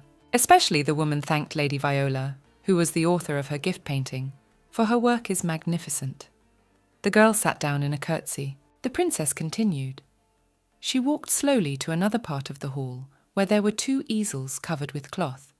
She said that everyone had probably heard by now that the prince had asked the 2 ladies to paint pictures for her birthday, which they had done, and then suggested we look at them together, as it was a pity to admire such beauty alone. Viola was now beginning to realize what the princess was getting at. She realized that the blonde had missed her chance that the princess was giving her, and already she had removed the dark cloth in 2 crisp movements and presented the audience with 2 pictures, one of Viola's forest, the other of Robina's nude figure. Viola's mouth fell open as she realized that this painting of a naked female body was one of the ones that hung in the princess's secret hideout. The red-haired beauty knew that the princess would not leave the blonde's act without attention, as it offended her, so she also very much wanted to take part in this show. The birthday girl said that Lady Viola's painting could not leave her indifferent as it captures her sincerity. In addition, it is a work of art with a very deep meaning. The Crown Prince approached the author of the work and said that he would fulfill any request of hers as a thank you for such a magnificent gift to his wife. Since it was such a party, Viola was not going to miss such a great opportunity because she really needed something. The girl spelled out that she wanted to create an art academy that everyone could attend, regardless of their background or status. And she will also need a person to run the institution, as she is not good at management. The Crown Prince huffed as he thought the girl's request would be easier, so he would need to find out about the academy. Viola realized that her lessons would soon end at the academy where she worked now, so she needed to end them nicely. The girl realized that this way, with the Crown Prince's support, Jenna and others like her would have an opportunity for training, and they would be very happy, especially her maid. The Duke approached the girl and stroked her head. He now realized that perhaps the kindness of the girl and melted his cold heart. The Crown Prince and Princess, while watching the couple, Evan and Viola, thought that the 2 were very suitable for each other and very cute. But as pleasant and interesting as it was to watch the lovers, the princess decided to turn to Lady Robina. The atmosphere immediately changed, becoming dark and tense. The woman remarked that she had once before given her a chance to preserve her honor and dignity, but she had taken her words as a joke and had not listened. So she brought to her ball today to her house a finished painting of Lady Robina, a painting of a nude sitter. She asked one last time, or rather even mouthed in the affirmative, that she was the author of this work, and even thought to send it in Viola's name to the palace. The princess hoped to the last that it was just a rash act, and the girl would correct her mistake, since she had time to do so. But she never realized anything, nor drew it. The people around Robina began to whisper. They didn't understand how she could have created such a thing, that they had a better opinion of her, that this was a total disappointment. This approach to the matter somewhat surprised Viola, for she had not expected the princess to speak so openly of the girl's misconduct. In that moment she realized how cruel and scary the princess could be. The princess, however, stood her ground, and asked Rubina how confident she was in her integrity that she dared to deceive her and the entire imperial family in such a manner, and then looked at her in a way that gave her goosebumps and said that she was a generous person. So she told her about her mistake. Otherwise, she would not even be able to cross the threshold of the palace. It was obvious to Viola, however, that the princess was enjoying everything she had just done and was doing. And then the princess ordered this painting to be hung on the wall for all to see. The princess asked Rubina why she had done this to her friend, dishonoring her in front of them, sacrificing their warm and trusting relationship. She couldn't see what could have happened between the girls. But anyway, the picture was well drawn, so everyone could look at it, and if someone liked it very much, the princess would give it to them. Rubina, on the other hand, as always, wanted to just run away and not be held responsible for her actions. But Viola didn't think it was worth letting her do that today either. But the Crown Prince decided that enough was enough, and since it was a ball, he should have fun. A servant gave him a message. Everything would have been fine, but Viola was concerned that Prince Kyle was nowhere to be seen. At that moment, the princess came up to her and said that she would try to find out about her request. And about Rubina. The princess felt great, and felt relieved for the blonde to have a hard time for a while, because the art world is very narrow. Since everything was fine with the princess, Viola was watching her fiancé and thought he was just shining. Then a man came up to her and asked where she was looking with such a lewd look. The girl realized she had been caught in the act, but she decided to pretend she didn't know what he was talking about. It was an unfamiliar man, but the longer she looked at him, his face reminded her strongly of someone. He looked very familiar, but she didn't understand why yet, and it was hard to deny that he was good-looking. Viola didn't understand the man's actions, and mistook him for one of the men Rubina had put up to her. But he was already regretting talking to her, and asking her to stop looking at him so strangely. Viola decided to take the initiative, and said it was none of his business who she looked at or how she looked at him. But the man resented it and pointed his finger at her, for he cared as much as anyone who she looked at and how she looked. It was his business. Now the very unexpected happened. The man started threatening her, saying she would be very sorry. Evan called out to her at that moment, so she waved the man over, told him he was the one to regret it, not her, turned away, wished him a good evening, and went to the Duke. The girl ran up to the Duke and they started to hug. But then this strange man, who turned out to be Evan's brother, approached them. Viola didn't have a face on her, as she hadn't realized Evan had a brother. And the Duke suddenly realized that he hadn't said anything to the girl about his kin, including his little brother. The stately and handsome man's name was Haven Defaloa, and he was Evan's younger brother, though he was taller and broader in the shoulders. At that moment, the girl realized who she had insulted and that she was finished, but with all that she needed to pull herself together. So she gave a strained smile, introduced herself, and informed the youngest that she was Duke Evan's fiancée. The boy, though he wasn't happy about this acquaintance either, smiled and said he'd heard about her. But from what his brother had said, he'd imagined her very differently. They had no choice but to shake hands. Evan was glowing with happiness, looking at this cute picture. But here was a guy and a girl who disliked each other. He realized that Viola was a difficult girl, and Viola realized that Haven was a strong opponent. As soon as the Duke was distracted by some gentleman, the man and the woman jerked their hands away, as if they both had warts on their hands. Evan, on the other hand, noticed that Viola's fingers were reddened after shaking hands, so he admonished his brother, and Viola assumed that the man had overdone it, since he was very happy to see her.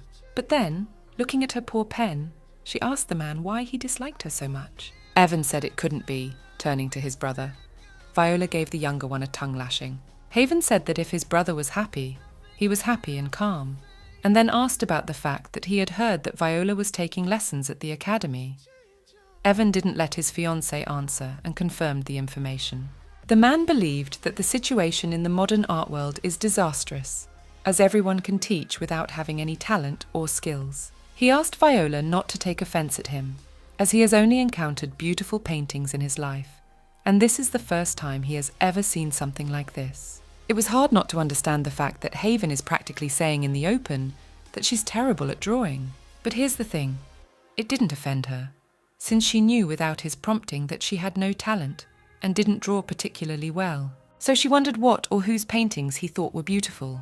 The man considered good paintings, at the sight of which one bursts out an exclamation of admiration that cannot be stopped. Therefore, she confidently stated that Haven needed to attend her class, because his view of art was infinitely outdated. The man thought she was messing with Evan's mind, and she realized that Haven wouldn't do anything to her, and it was like lasers were shooting out of his eyes at her. There was no choice. The man had promised to come to one of her classes, as Evan expected him to respond positively as well. And then the man saw the picture of Rubina. He said he had heard that Viola and this lady were friends, but now a black cat had run between them. Viola thought Lady Rubina had good reasons for that behaviour, though she didn't understand them. But Haven objected, saying that sometimes there were no reasons. A person either loves or hates someone for no reason at all. It was in that statement that Viola heard something that made her angry. There really was no apparent reason for the Duke to like her. But Evan didn't want a fight between his fiancée and his brother, so he hugged the girl and said that what his little brother meant was that he loved her, and only her. And he didn't have enough time to list all the reasons for that. Viola was blown away and said she loved him because it was him and not anyone else. Haven, however, asked his brother if he would continue to live on the estate, but he didn't have time to answer, as Viola informed her relative that she was already packing her bags for the move. The young man asked her if she thought she would have fun there. After all, he lives in that house too. Evan hugged his brother and said that he hoped he and Viola could find common ground, since she was the first and last person he could love in his life. Havan did not yet realize what awaited him. Viola was already making plans to tame him, because life in Havan and his house should not be boring. After a while, Viola arrived at the Duke's estate to see him, but she met his younger brother in the hallway and suddenly saw that he had a sword, so she suggested that he pick a time and have a practice fight. She admitted to wielding the sword a bit, but she really wasn't. After all, in a previous life she had a 5th dan in Taekwondo. She also had a 4th dan in fencing and judo. But still, she did not reveal all the cards and said that she was no match for Havan. He was a knight. The man was embarrassed by her flattering words. After saying that, the man offered to put up a fight right now, so let her go change and come out. He would be waiting for her. Viola was frightened. She saw it as a good opportunity to teach the boy a lesson, although she realized that fencing was different, but she hoped her skills would be enough. And Haven promised he wouldn't hit hard, and thought to himself that he wouldn't fight at full strength. But here was the thing. She wasn't afraid as it was. So without fear she bared her blade, assumed a fighting stance, and prepared to begin her practice fight. Seeing the girl's determination, Haven too decided to accept her challenge and start the battle. So he was the first to take a fighting stance and rush to attack the girl. Viola wasn't scared and didn't rush to attack back. The first thing she did was to analyze her opponent. Now his speed was quite good, but it wasn't enough to defeat her with a single blow. So the girl easily blocked his first blow and asked if that was all, or if he could show her anything else. Havan didn't understand how she had done it. He wanted to know who she was, because she was acting strange by his standards. And Viola smiled and said that if he continued to be sarcastic, he would get it from her hard and hurt. While he stood there doing nothing, Viola decided to attack him. And then the guy realized that something had gone wrong, and he had to dodge instead of attacking, which he hadn't expected. And while he was counting crows, Fiona put the tip of her blade to his throat and told him to stay focused and be careful, as otherwise he would easily lose his head. The guy was silent and looked at her with chocolate eyes. This was the result she wanted to achieve.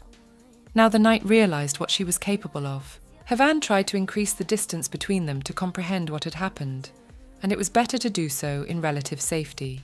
Viola had figured out his maneuver and was now going to chase him down and attack him, and so they crossed blades, while the best position was the girl's. She asked Havan to stop acting the way he was acting right now, so they should try to be friends so Evan wouldn't get upset.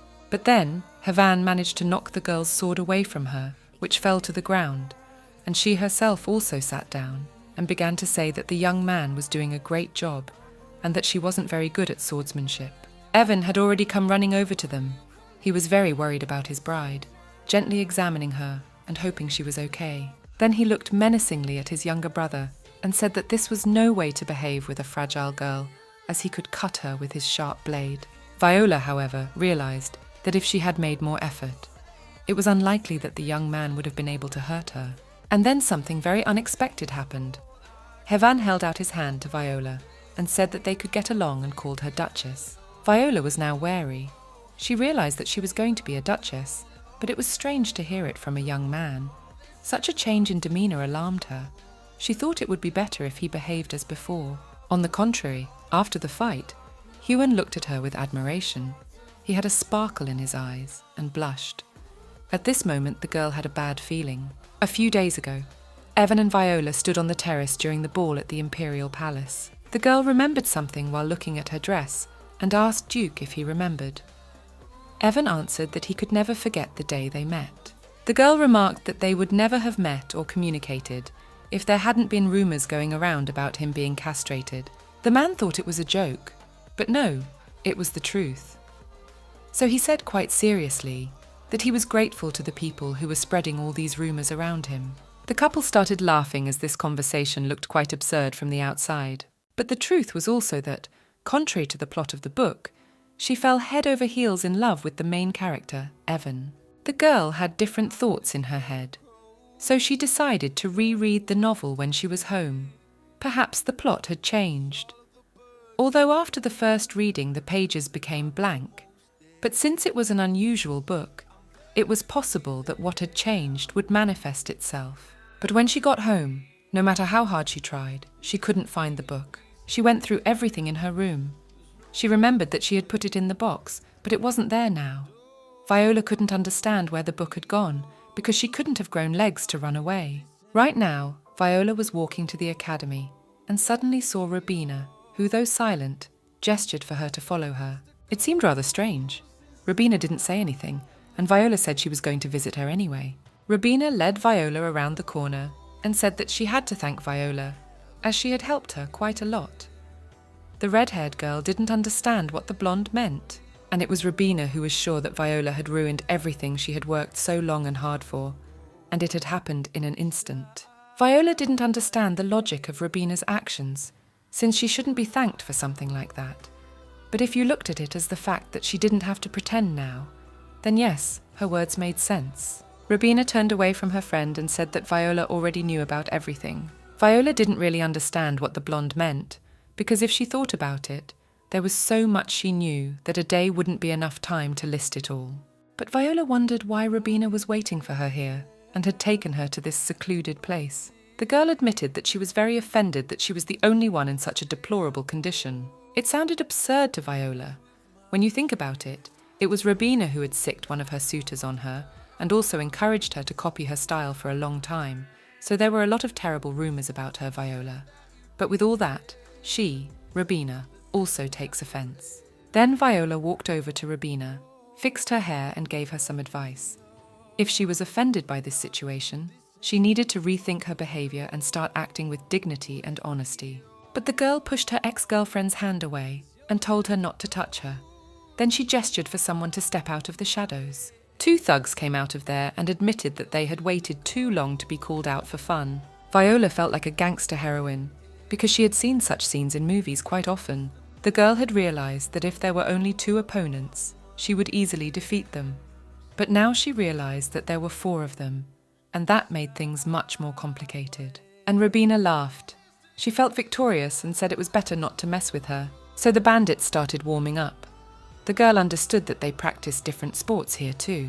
She realised that her situation was not a good one, as fighting 4 men at once is quite a task, especially when some are a mountain of muscle. It should be a tough but colourful fight. After all, if it were her, someone else he'd be scared, cry and tolerate. But she's definitely not going to tolerate. But the first thing she did was to laugh out loud as the situation was crazy. She even had tears coming out laughing. This unexpected reaction from her former friend puzzled and frightened Rubina. She even started to pull back and twitched. But what was more unexpected was that, in this situation, Viola threatened Rubina. She said that when she was done with the bandits, the blonde would be dead, and she would kill her. So, a scramble began. One of the bandits advised Viola to be quiet and obedient, but she countered that he was the one who should know his place, because otherwise she'd squash him like an annoying, useless bug. The girl decided to hit him once, but it was how she was going to do it that was most interesting, since she used to be called an egg breaker. So she decided to crush only 1 egg for each man to win the fight, and if they were lucky, they would have everything working, even if only once. At these thoughts, she began to resemble a demon rather than an aristocrat of blue bloods, and rushed into battle with the desire to win. She ran up to the first of the bandits and kicked him between the legs with all her might, so that sparks flew from his eyes. The girl herself was madly happy and joyful that she and this guy had succeeded in realizing the plan. Ida, it was a clear victory and the eggs were ready to be served. The bandit twisted in pain. Now she turned to the rest of the men, smiled enchantingly, and asked who was next in line for forced castration. She was so enthusiastic that she was ready to hit anyone and everyone and was waiting for the next one. At that moment, Havan was passing by and decided to see what was going on in the alley around the corner, as he heard an unexplainable noise of fiddling. He approached Viola and said that he heard a scream. That's why he came here. But he couldn't understand what was going on here. Viola had already asked him to help her a little, but the young man continued his shtick about who she was and how she was able to bring a grown, strong man to his knees without a weapon. He even drew his sword from its sheath. Huan gave up his sword and ran away, saying that she could handle it herself and that he should stay out of it. The girl was angry because she had expected him to help her. The young man decided to stand back and observe closely, as he was interested in her outstanding abilities. Robina thought it was a matter of the hat and stood quietly to the side. The men prepared to attack, and Viola didn't understand what was wrong with her fiancé's brother. But now she had a weapon and the skills to use it. So there was an aura of danger emanating from her that the bandits sensed. The girl herself was already making a plan to kill Huan. Robina realized there was no use for bandits, and then turned her attention to Duke's younger brother Evan. And then she decided to play another performance, as if it was not her who hired these bandits. Viola didn't realize for whom her friend was making a play, and the men were already yelling at Robina, for they hadn't agreed to such a thing and hadn't signed up for it. For Viola was good with a sword, and they didn't need it. They blamed the blonde for their mission to scare Viola, and now their friend lay unconscious. They demanded an explanation, and it was as if Robina was waiting for something, but not what happened next. First, Viola got angry, because she thought that if she was hit, she could hit back. 2, she threw, sword like a spear at the target. Third, it hit its target and flew within an inch of the man's privates, nailing him to the wall. And Viola herself smiled sweetly, saying that it was the man's fault, as he had forgotten about her, and was distracted by idle chatter with Robina. She gave the bandits a choice: run away from this alleyway so her eyes wouldn't see them, or she would personally castrate each of them. The men chose the first option, took the friend who never recovered, apologized to her and fled. Viola then walked over to Robina, who looked up at her with her big eyes. Robina didn't understand why Viola had helped her when the bandit wanted to attack her, and Viola had asked her to stop pretending like that. Besides, this case was about the two of them and no one else. Viola was fed up with it all, and very much so, and she thought it was time for her friend to slow down and stop doing what she did all the time. After that, she silently walked away. Havan walked ahead. Robina looked after them. But then the young man turned around, waved his hand at Viola, and asked if she was done so quickly. The girl was angry, but the guy bowed and said he had one request that only she could fulfill. She was afraid to hear his request, but Havan voiced it nonetheless. He asked Viola to take him on as an apprentice and called him master, but Viola decided to pretend she didn't know what he was talking about, and reminded him that she taught painting at the academy. And the guy continued. He couldn't understand why a man who is so good at so many things, but they teach painting, and yet he's so bad at painting. That was a sickening blow and right on target. But since the guy came to the academy, she called him into her class to show him a new world of art. At this moment, the Duke came up to them and asked what his younger brother was doing here. He even said that he had come here to study, and the Duke was pleased, as he thought it was a great idea that his brother would also study with his fiancée. But then Evan noticed that Viola was sweating a lot, to which the girl replied that she had decided to exercise before class. This answer puzzled the man, and then Havan decided to join the conversation and tell him what had really happened. But Viola managed to shut him up and told him that true knights should be able to keep their mouths shut.